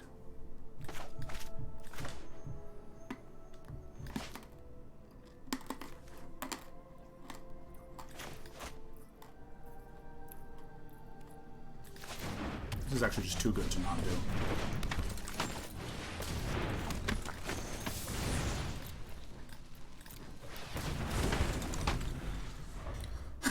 Occasional Warlock says, oh my god, Sean's chewing Altoids rather than smashing them up and snorting them like a normal person.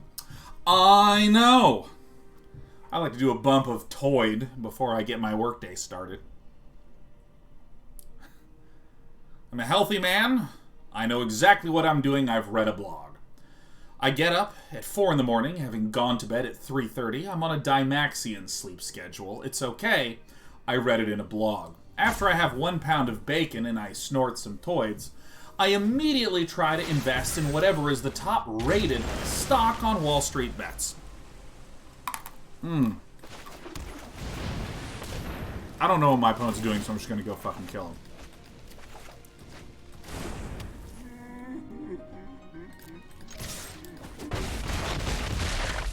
After this, it's starting to get time for lunch. I do another 30-minute nap. Afterwards, I get up and I don't order food. I would never dream of such a thing. I try to make an organic, locally sourced, homemade food with a nutritional balance prescribed to me by someone who says he's a shaman. After that, I go check out what are the best NFTs on the market, and I debate among my friends, most of which are bots, which one would be the best possible selection for us at this time.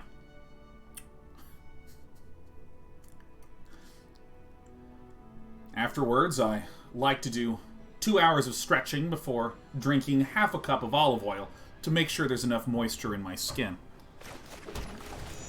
I am a Day 9 viewer. His philosophy on life and advice has helped shape me as a person. And I saw that Sean only eats chicken, spinach, and black beans for lunch, and I thought, my god, it's time to give back. I'm trying not to attack with these. I'll just swing with the big boy. McFatkins says, how does Sean spout the shit impromptu? This is incredible. This is actually a rant that was going on with one of my friends about how... I was going on this rant about how, like, okay, you know, I'm tempted to do this. I'm working towards this. I keep workshopping this. Oh my god, my hair's so poofy. I gotta get a cut. I keep getting stuck on this idea of doing a... Okay. Well, someone's a fuckface.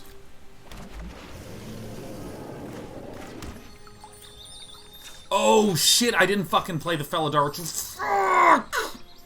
No! Alright, whatever.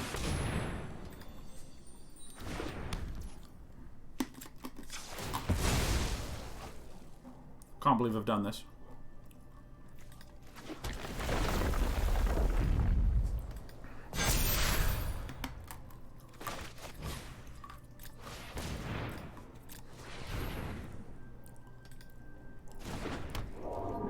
Can't believe we can make you this mistakey. I cannot believe I whiffed on the Felidar Retreat. It's a shitload of damage. And I missed it. Straight missed it. It's okay.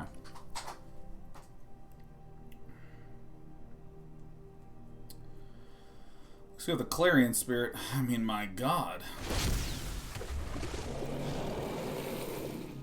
I was ranting about how there's this frustrating thing that happens when you're a broadcaster, where there's one-to-one. Org increases. Order was rough on that turn. The only ordering mistake was I just accidentally threw down the land before playing the Felidar. But other than that, it's fine. Other than that, it's not a problem.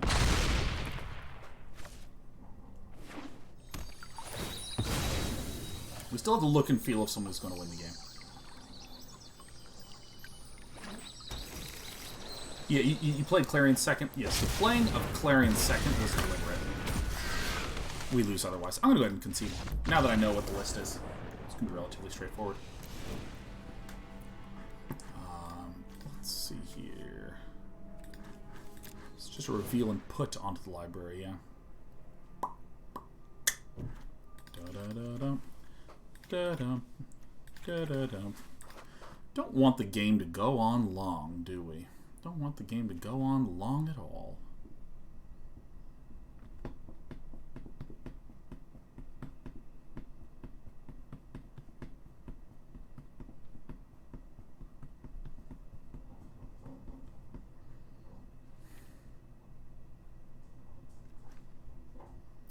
So I want to win the game as fast as damn possible, right? I almost want to do like this, like really get in there, you know?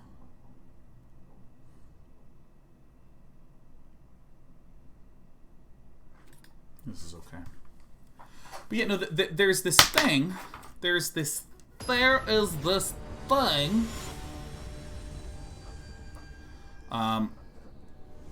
Where if you're a broadcaster, you're having like 1 to 1,000 person conversations live. Or 1 to 10,000 person conversations. This is not it, is it?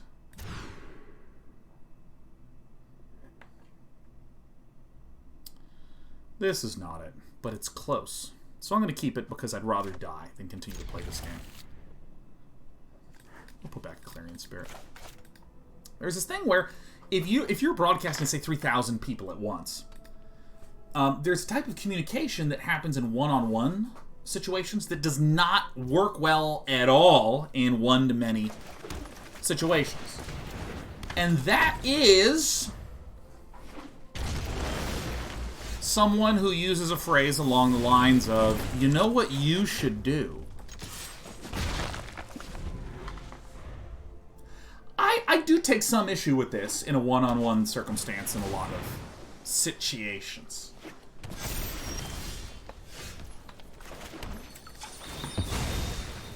I do take issue with people. By the way, you know what's so funny? We lose next turn because she gets transmogrified into coma. It's so good. I take issue with it because there is a component to this that is about control. It's not about... I've played with this deck. It's really fun. It's very blunt. Yeah, like, to a certain extent, it's not about... No, it's fucking horrible. I hated it. There's a piece to it that's about control. You know, for instance, if I... what's a good example of something? Let's take a situation here. Let's imagine that you are watching me play this list, and you think to yourself, hey, Sean, I think that you should not be running 2 Showdown of the Skalds, but you should be running 4. Cut these 2 Felidar Retreats and put in 4 Showdown of the Skalds. That might actually be the thing that someone is thinking. So what they say is, Sean, you should run 4 Showdown of the Skalds. You should do that. And I'll go, no, I'm good. I'm going to keep running it like this. I think it's better this way. I think that if I were going 4 Showdown of the Skalds, I would want to change a lot more about the list. And yada, yada, yada, yada. And again, in a one-on-one setting, works fine.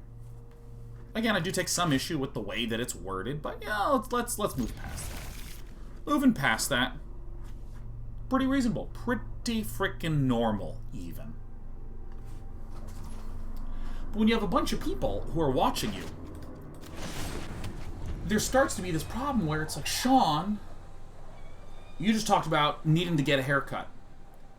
You should buy shears and learn to do them yourself. Hey, Day 9, you were talking about eating the same meal every lunch. You should learn to cook this great, easy recipe. I'll send it to you and walk you through it. Sean, you seem to be struggling in Standard because I tuned in 20 minutes ago and you lost the last match quickly. Rather than figure out what the previous win rate is, you should do XYZ thing to improve the deck. And at some point, time is the issue. Time and interest. Actually, real quickly, time and interest are the issue. So, for instance, if it was like, Sean, you should learn how to cook something other than chicken, spinach, and black beans, I'm basically gonna go, no. And that's the whole reasoning. That's it. I'm going to turn this to a mountain right now so I can keep passing through.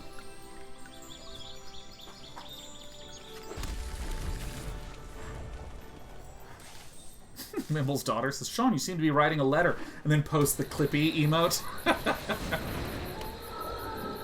Oh, Frank Parker's me. I see. Got it.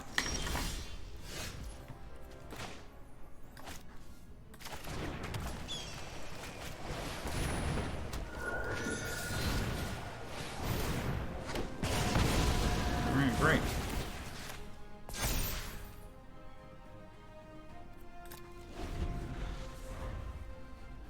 And I've talked about this before, that I wind up, not frequently, because I'm really good at navigating those kinds of conversations, but, you know, I wind up in these situations sometimes where people get really forceful with me, and, I mean, the answer is, no, I'm not doing that. And feels like it should not be the end of the conversation for the other person. Nope. No, you need to be doing this, you need to be doing that, you need to be doing this. I don't understand. What, like, why don't you just...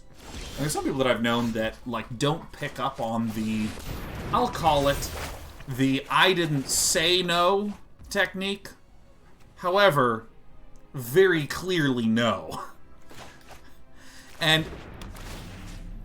you may have seen this take the form of, hey, Sean, what about this really cool show idea where it's a so you think you can play Magic competition, kind of like so you think you can dance, but for Magic? And I'll go, oh, that's kind of an interesting idea. Oh, yeah, I can see that. That's kind of interesting. Yeah, cool. I said, I'm not going to fucking do that. That's what that means, right? That's what that means. Because if I thought it was cool enough to do, I'd go, holy shit, I'm going to do that. If I said fuck no, it implies that the idea is terrible and no one should do it. Which I don't really think. What's actually happening is it's somewhere in the between zone where I'm like, well, that's cool, but I'm not going to do that. So what I do is I go, oh, it's kind of interesting. I see some merit there. Oh, yeah, yeah, yeah.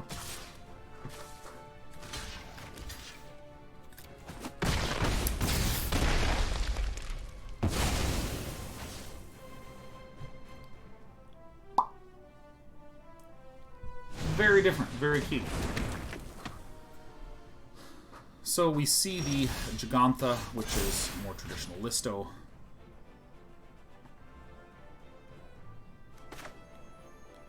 So let me do white mana. So I can do this to show that.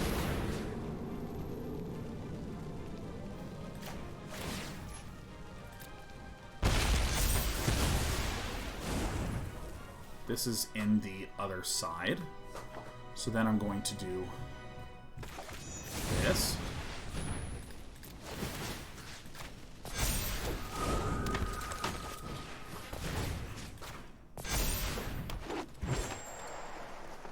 Good.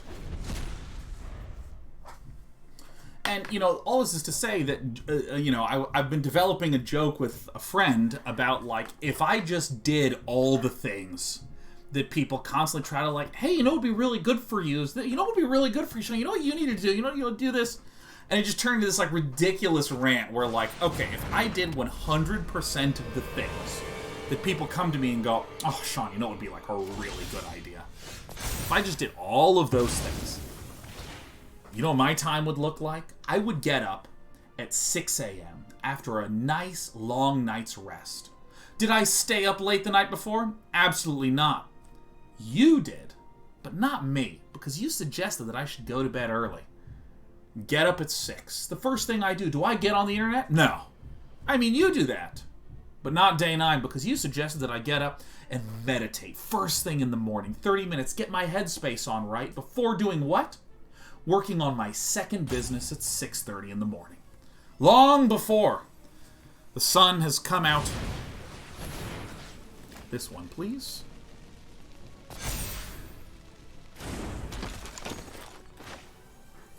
One, two, three. Alright, let's just do in this order. Oh, it tapped the red mana, you fuck.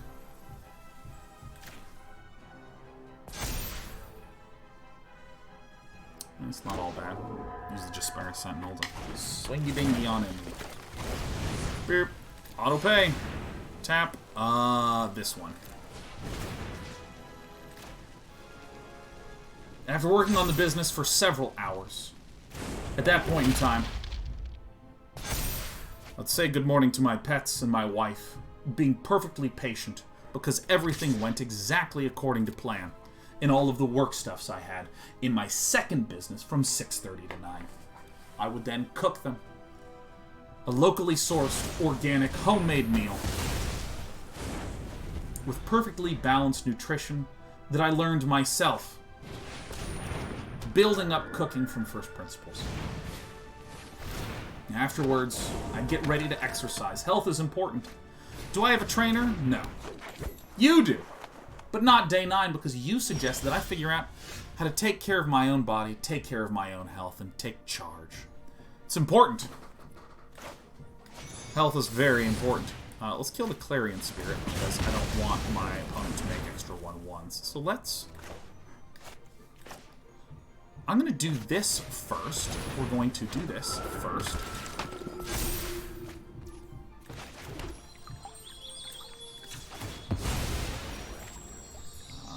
Just to see if I can get a... Oh! Shit. Well, you're working overtime.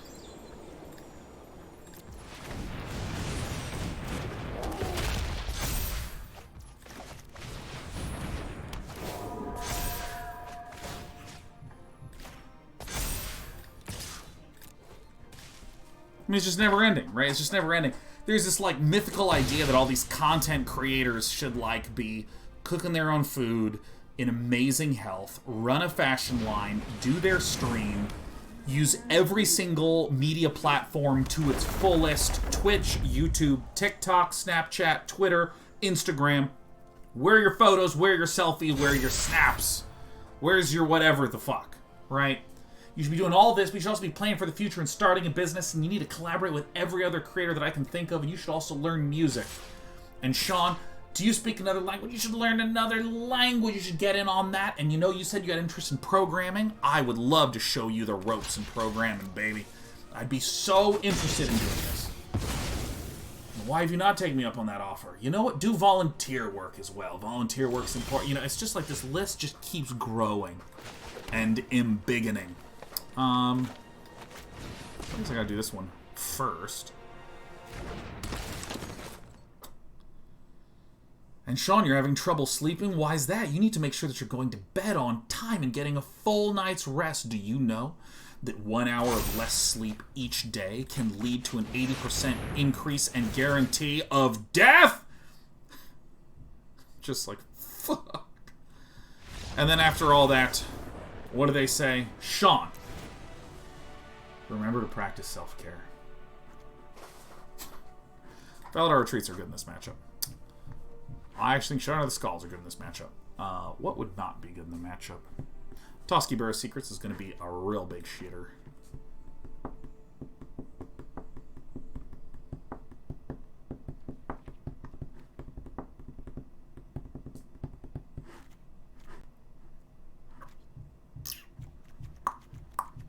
I'm actually going to cut the Aspirant because it's very self-focused.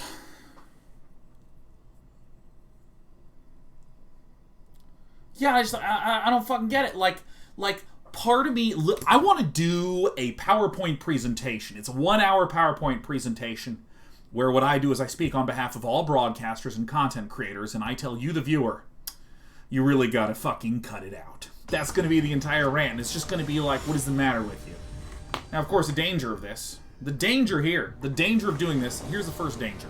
The instant I say, don't do it, 10 million of you crack your knuckles and are like, you know what would be so funny is if I did it. Oh, that would be hysterical. Here I come. Hey, man, you know what you should do? Ha, ha, ha, I've done it. He told me not to do the thing. I did the thing. Ha, ha, ha, ha, ha. Laughing like the fucking weirdo from Final Fantasy X. I don't know why you're like this way, but you clearly are. And you know what? Not gonna lie. Rarely funny. Could it be funny? Has a funny thing occurred when someone has done that in their life? Probably. On the internet? Unlikely. Where's the white man? Okay, it's over here.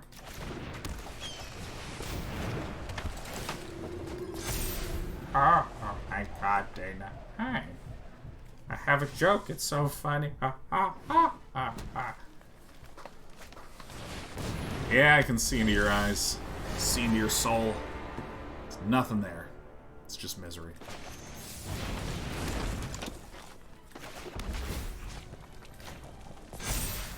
In I go. Have you watched any John Mulaney? Not in ages. Maybe 6-7 years ago. The intonation is very reminiscent of him. Yes, well, John Mulaney and I both speak English. Hit me. Flick your cigarette, then kiss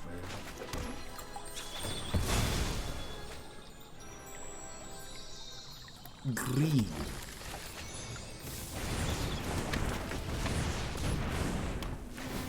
I want to get as many things to 3 power and toughness as possible.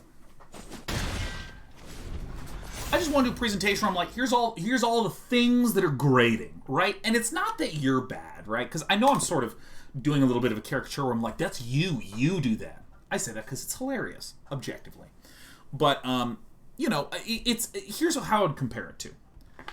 Any of you have kids, and the first year in which you had a kid, you never got to sleep? You ever have your kid, like, the morning before you're getting your, I don't know, annual review where you'll get paid more money if you do a good job in that, and the morning before your kid is just like, just like bawling his dumb idiot eyes out, like in the middle of the night, and you can't go to 7-month-old baby and be like, Daddy needs to be able to earn a lot of money. Now, money is an abstract form of value to replace and generalize the notion of trade. You can't do that shit to a baby. You know what I mean? It's just not the baby's job.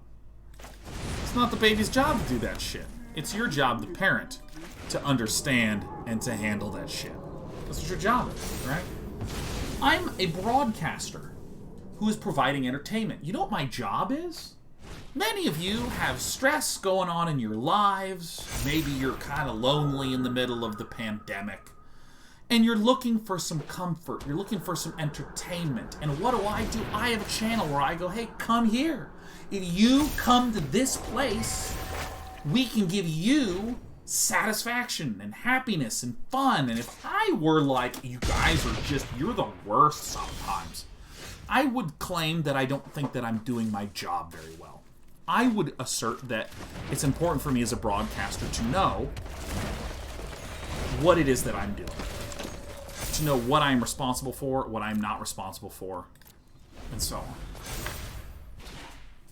So I do think that, for a fact, it is important that a broadcaster understands that, much like if you're going to have a kid, you have to understand that it's going to mess with your sleep, and it's going to mess with your hobbies, and it's going to mess with your hangout time with your friends. That's normal if you're a parent.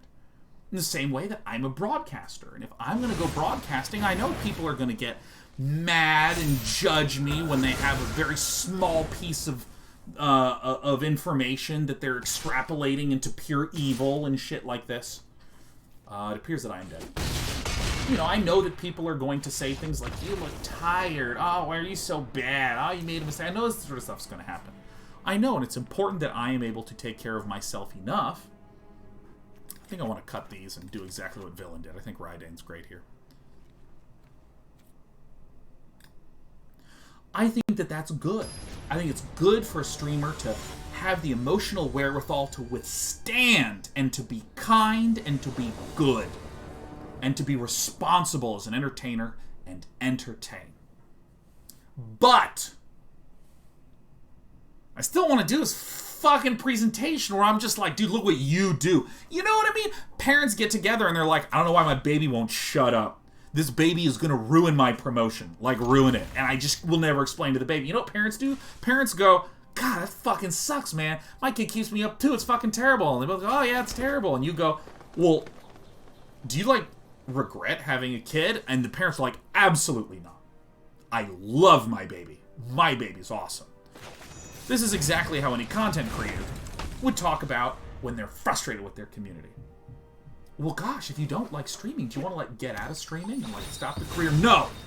I love my community. I love my community. But doesn't mean you can't complain about it. Complaining is pretty satisfying. Pretty satisfying sometimes. Oh, whoops, I meant to do this one. That's incredible. I think this might actually lose us the game. Oh, we win the game. We won it. We done it. We won the game. I will never be the same.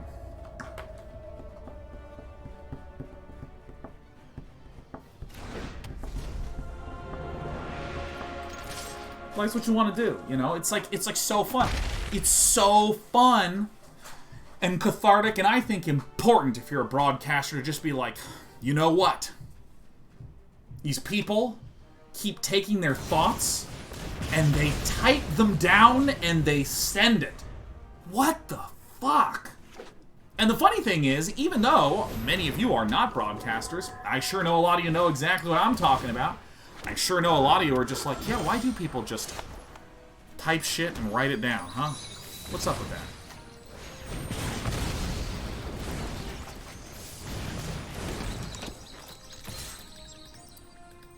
What the fuck?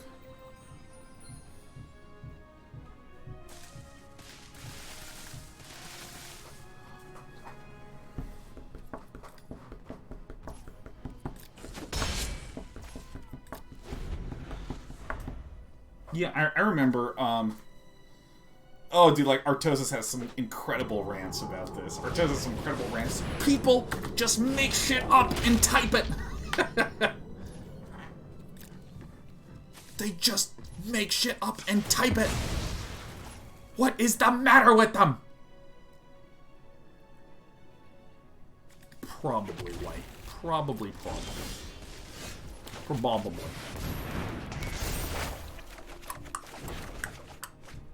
Okay.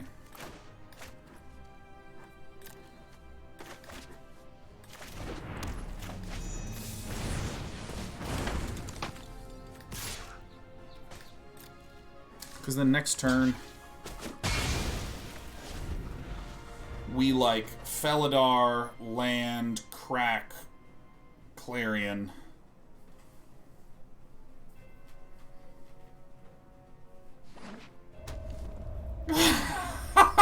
SP Television says, a bit off topic, but that Artosis frog you retweeted the other day was the funniest thing I've seen in a very long time. Yeah, I hate taking damage, huh? What about you?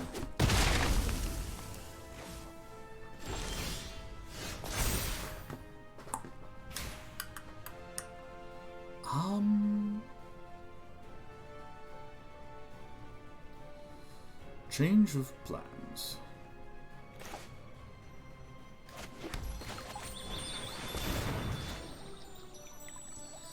I just want to keep pressure up. You know? Fine. Have I seen Raised by Wolves? I haven't yet, you Wootburger. My opponent appears to have become completely fucked. Should change the order on that hot garbage.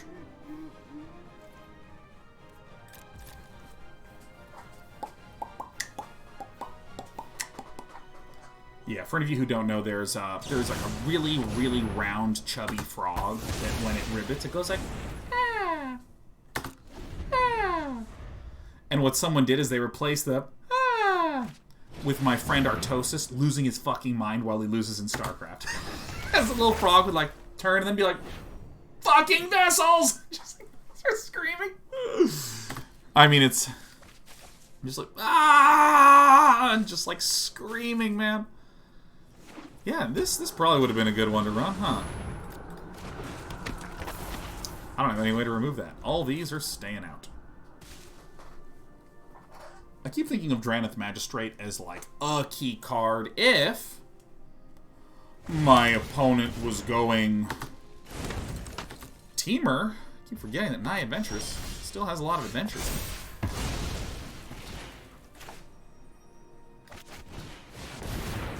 This one, the flyer.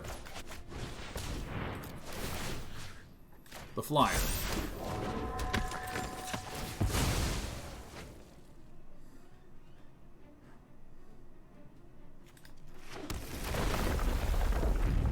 All minions. All minions. So we can double block here, so I'll just like not swing with this.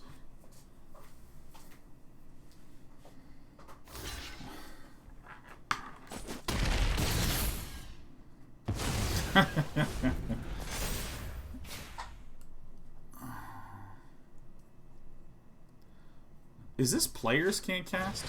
Your opponent can't cast. Alright, well that's... Sure. Sure, the damage has been done. Swinging for lethal in the air. What's an Artosis Pylon? Yeah, so... An Artosis Pylon comes from right at the release of StarCraft 2. There were a number of commentators that also played a lot. Like Artosis was in, I think it may have been NASL Season 1 or something. But like, you know, was playing in tournaments alongside commentary. Because, I mean, frankly, everyone was just pretty terrible. So, I mean, it was alright. It was pretty fun. Go ahead and do this to just keep the pressure on. You know, there's no reason not to.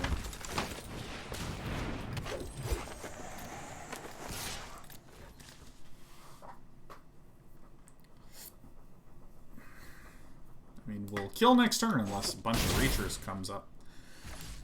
And so, Artosis in StarCraft 2 played Protoss, and Protoss build pylons that create an energy field around, And then they use those pylons to power their buildings. So then you can only build structures nearby pylons. It's sort of like a two-step process to construction. Yeah, our opponent messed up. We're gonna mess them up. A counter on this, and a counter on this, and a counter on this. And then I'll put a counter on these things, and it's just going to be all very threatening.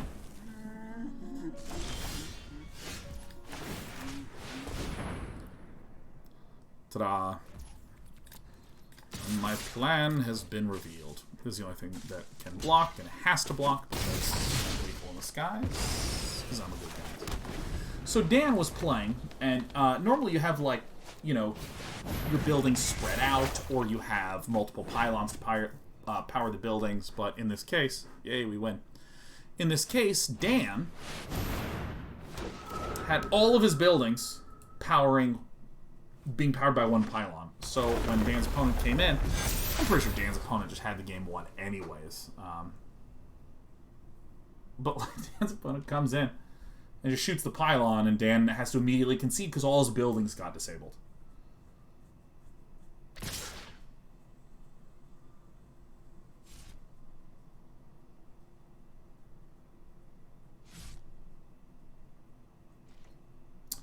Ah, Mamma Mia.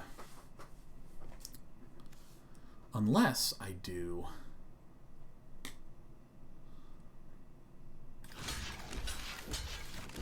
That wins.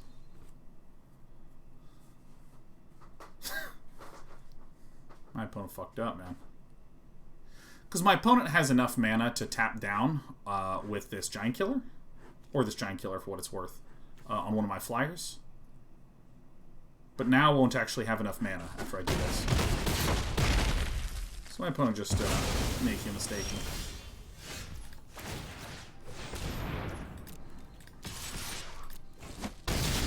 That was a good play.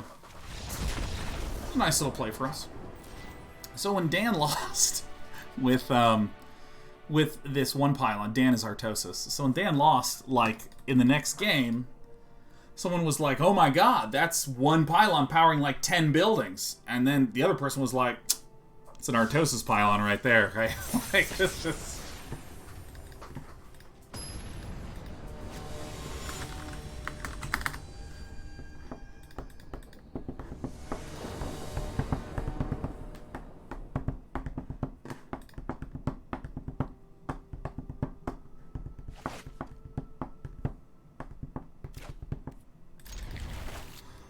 Alright, let's do it like this. How's Strixhaven Draft Roll-Lock? I haven't played it yet, but I hear it's unbelievable.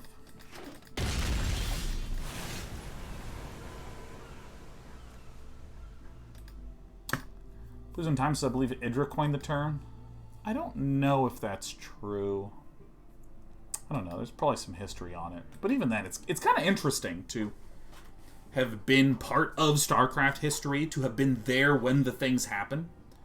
And then to have people say, hey, where'd that term come from? And I shared the story because I was there when it happened. No, that's not right, Day 9. It happened like this. What? Do I actually play the Edgewall Innkeeper? I think I pass.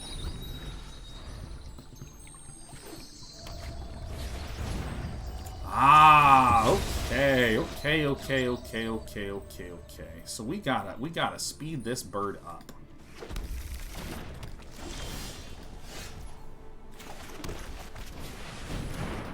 It's actually an incredible run out.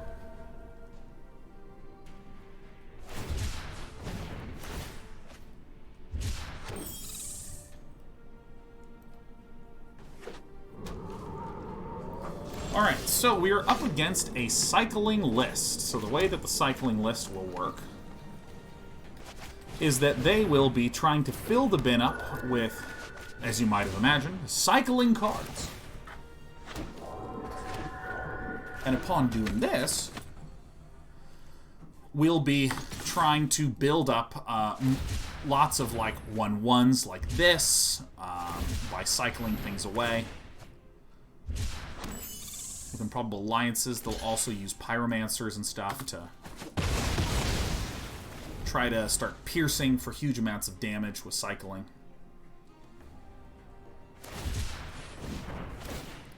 Go for blood.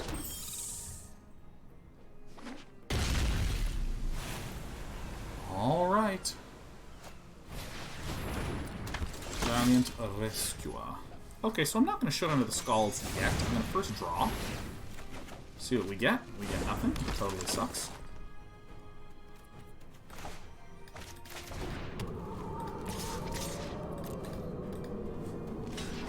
Still okay with that.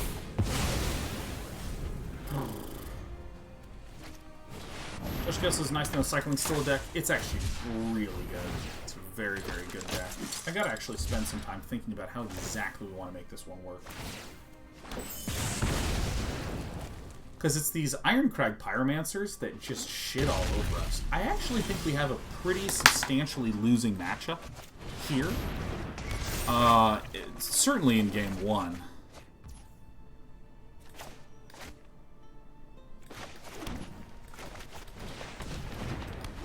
Kabira Takedown helps a little bit.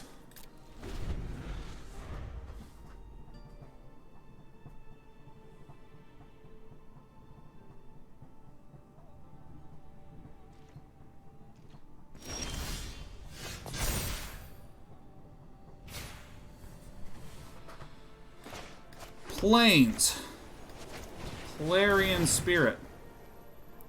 Boom.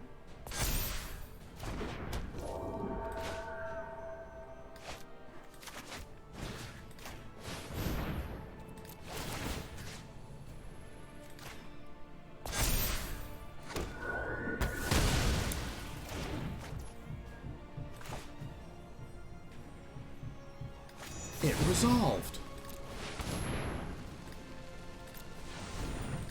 Oh my god. Make a big spirit. It resolved.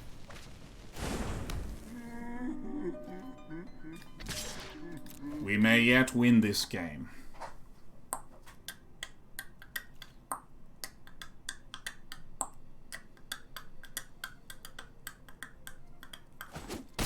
Clickety-clack. Don't look back. Oh! Well, that's actually pretty good. Startling development. Okay, so...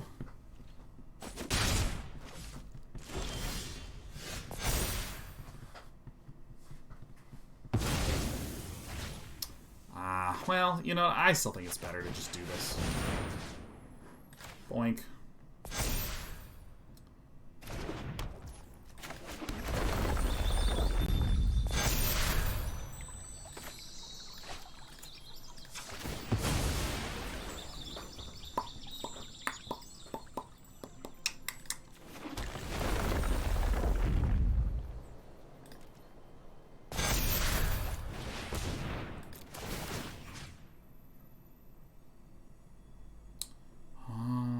This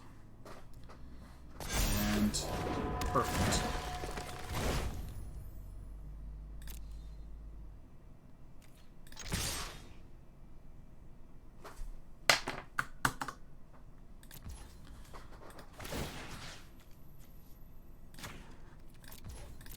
So I can do this now. Okay, good. This has been a good turn.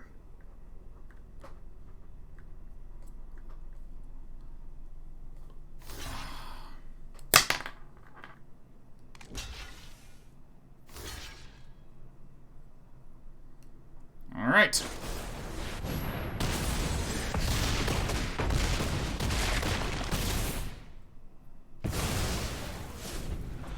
Okay, so I feel relatively confident in our position. It seems challenging for Villain to come out on top in this spot.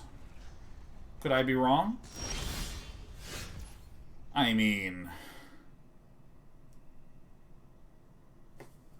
yeah.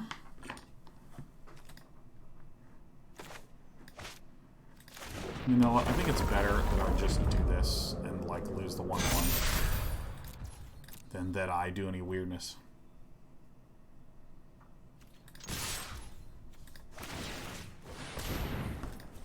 Okay.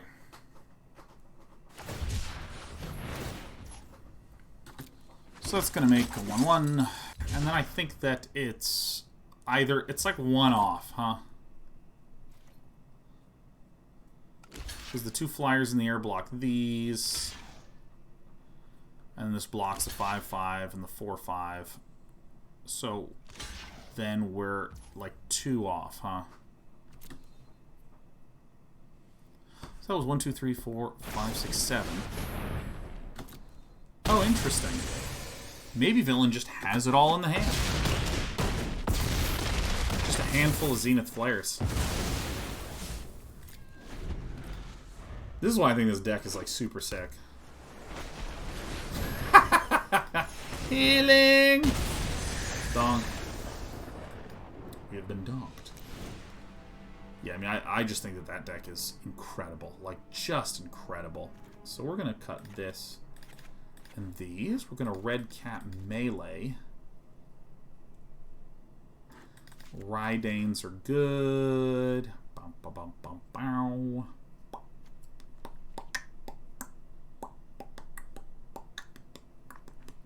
I think I do want the Felidar Retreats. Do I not want the Felidar Retreats? Do I just want delay cards?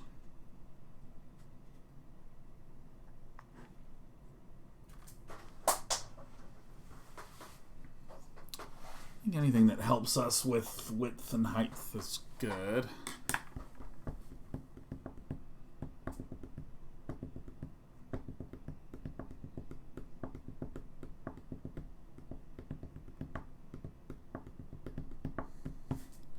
I'm gonna cut the Lumi Mommies.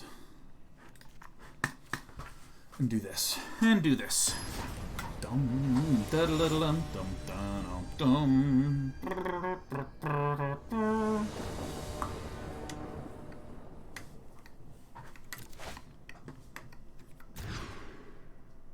Oh, well, okay, all right. Let us begin the beats. A flourishing folks. I give no flourishing fucks about this. Oh shit, I played the green one. Oh my god, I always mess up the Cragcrown and the Needleverge.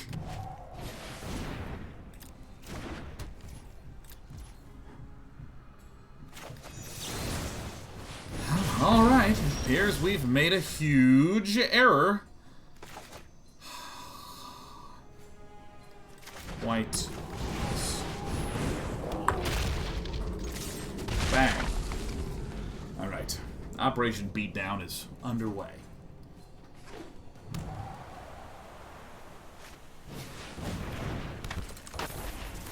My name is Josh Steen. Youch. It hurts real bad. Alright. I don't even know why I'm doing like his weird Sean Connery-ass voice.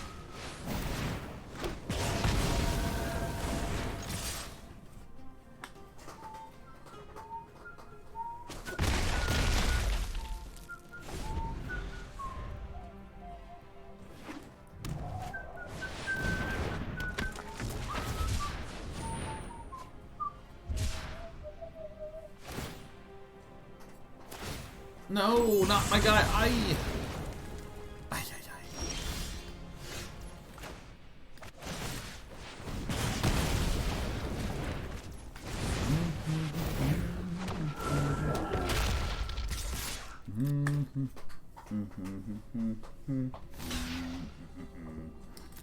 Well, I suppose I walked right with that one, huh?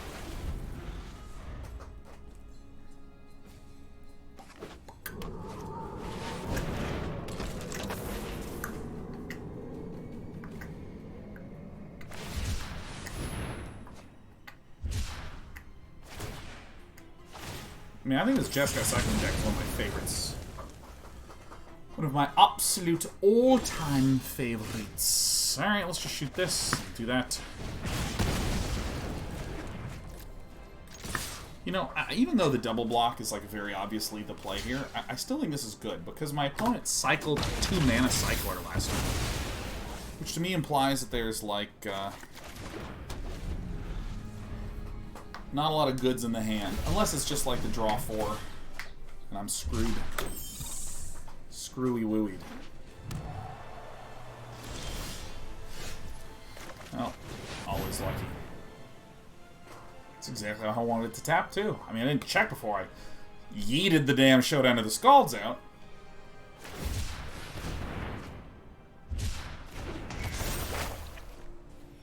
Doop, doop, doop, doop, doop, doop, doop, doop.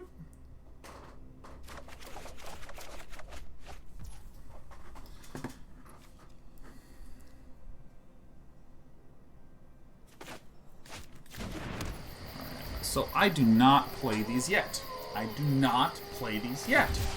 Because what I want is multiple procs of +1/+1. The Saladone says, good evening, Sean. How's Standard treating you? We're killing it, man. We are killing it. When you're on the Ben 10.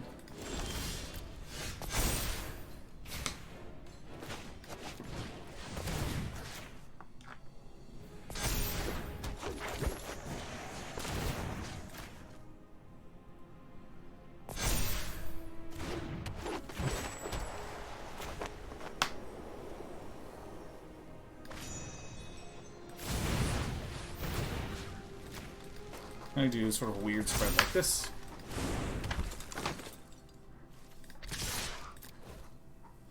Boink. Triple blocks. No fucks given. Okay. I think I maybe overcut card draw components. Maybe I did. Maybe I did.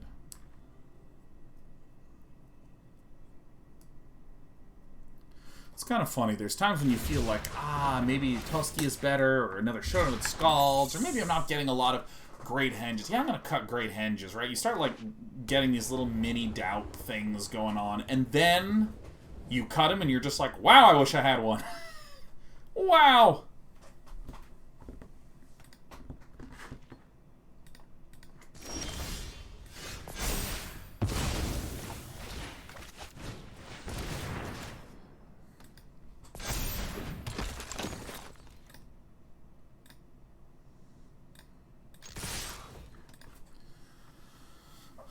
You know, I mean, I don't have a lot of doubt. I am 100% certain a Showdown of the Skalds is going to commence Operation Bonk on my face, like on upkeep next turn.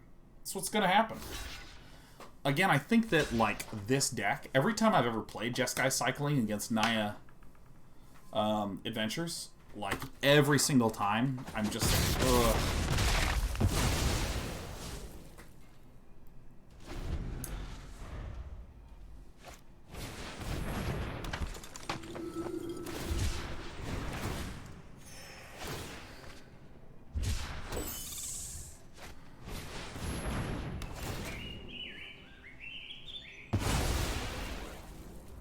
Okay.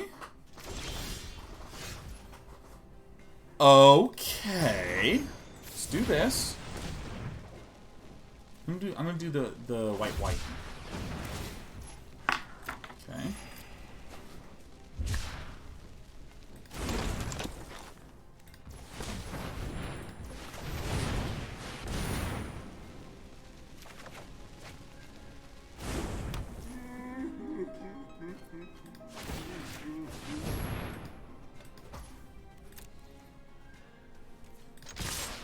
Every hit point counts. Ugh.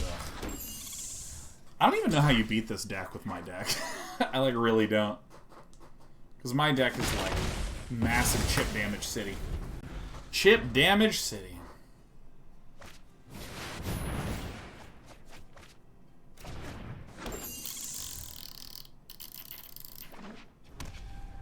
Boon of the Wish Giver, right?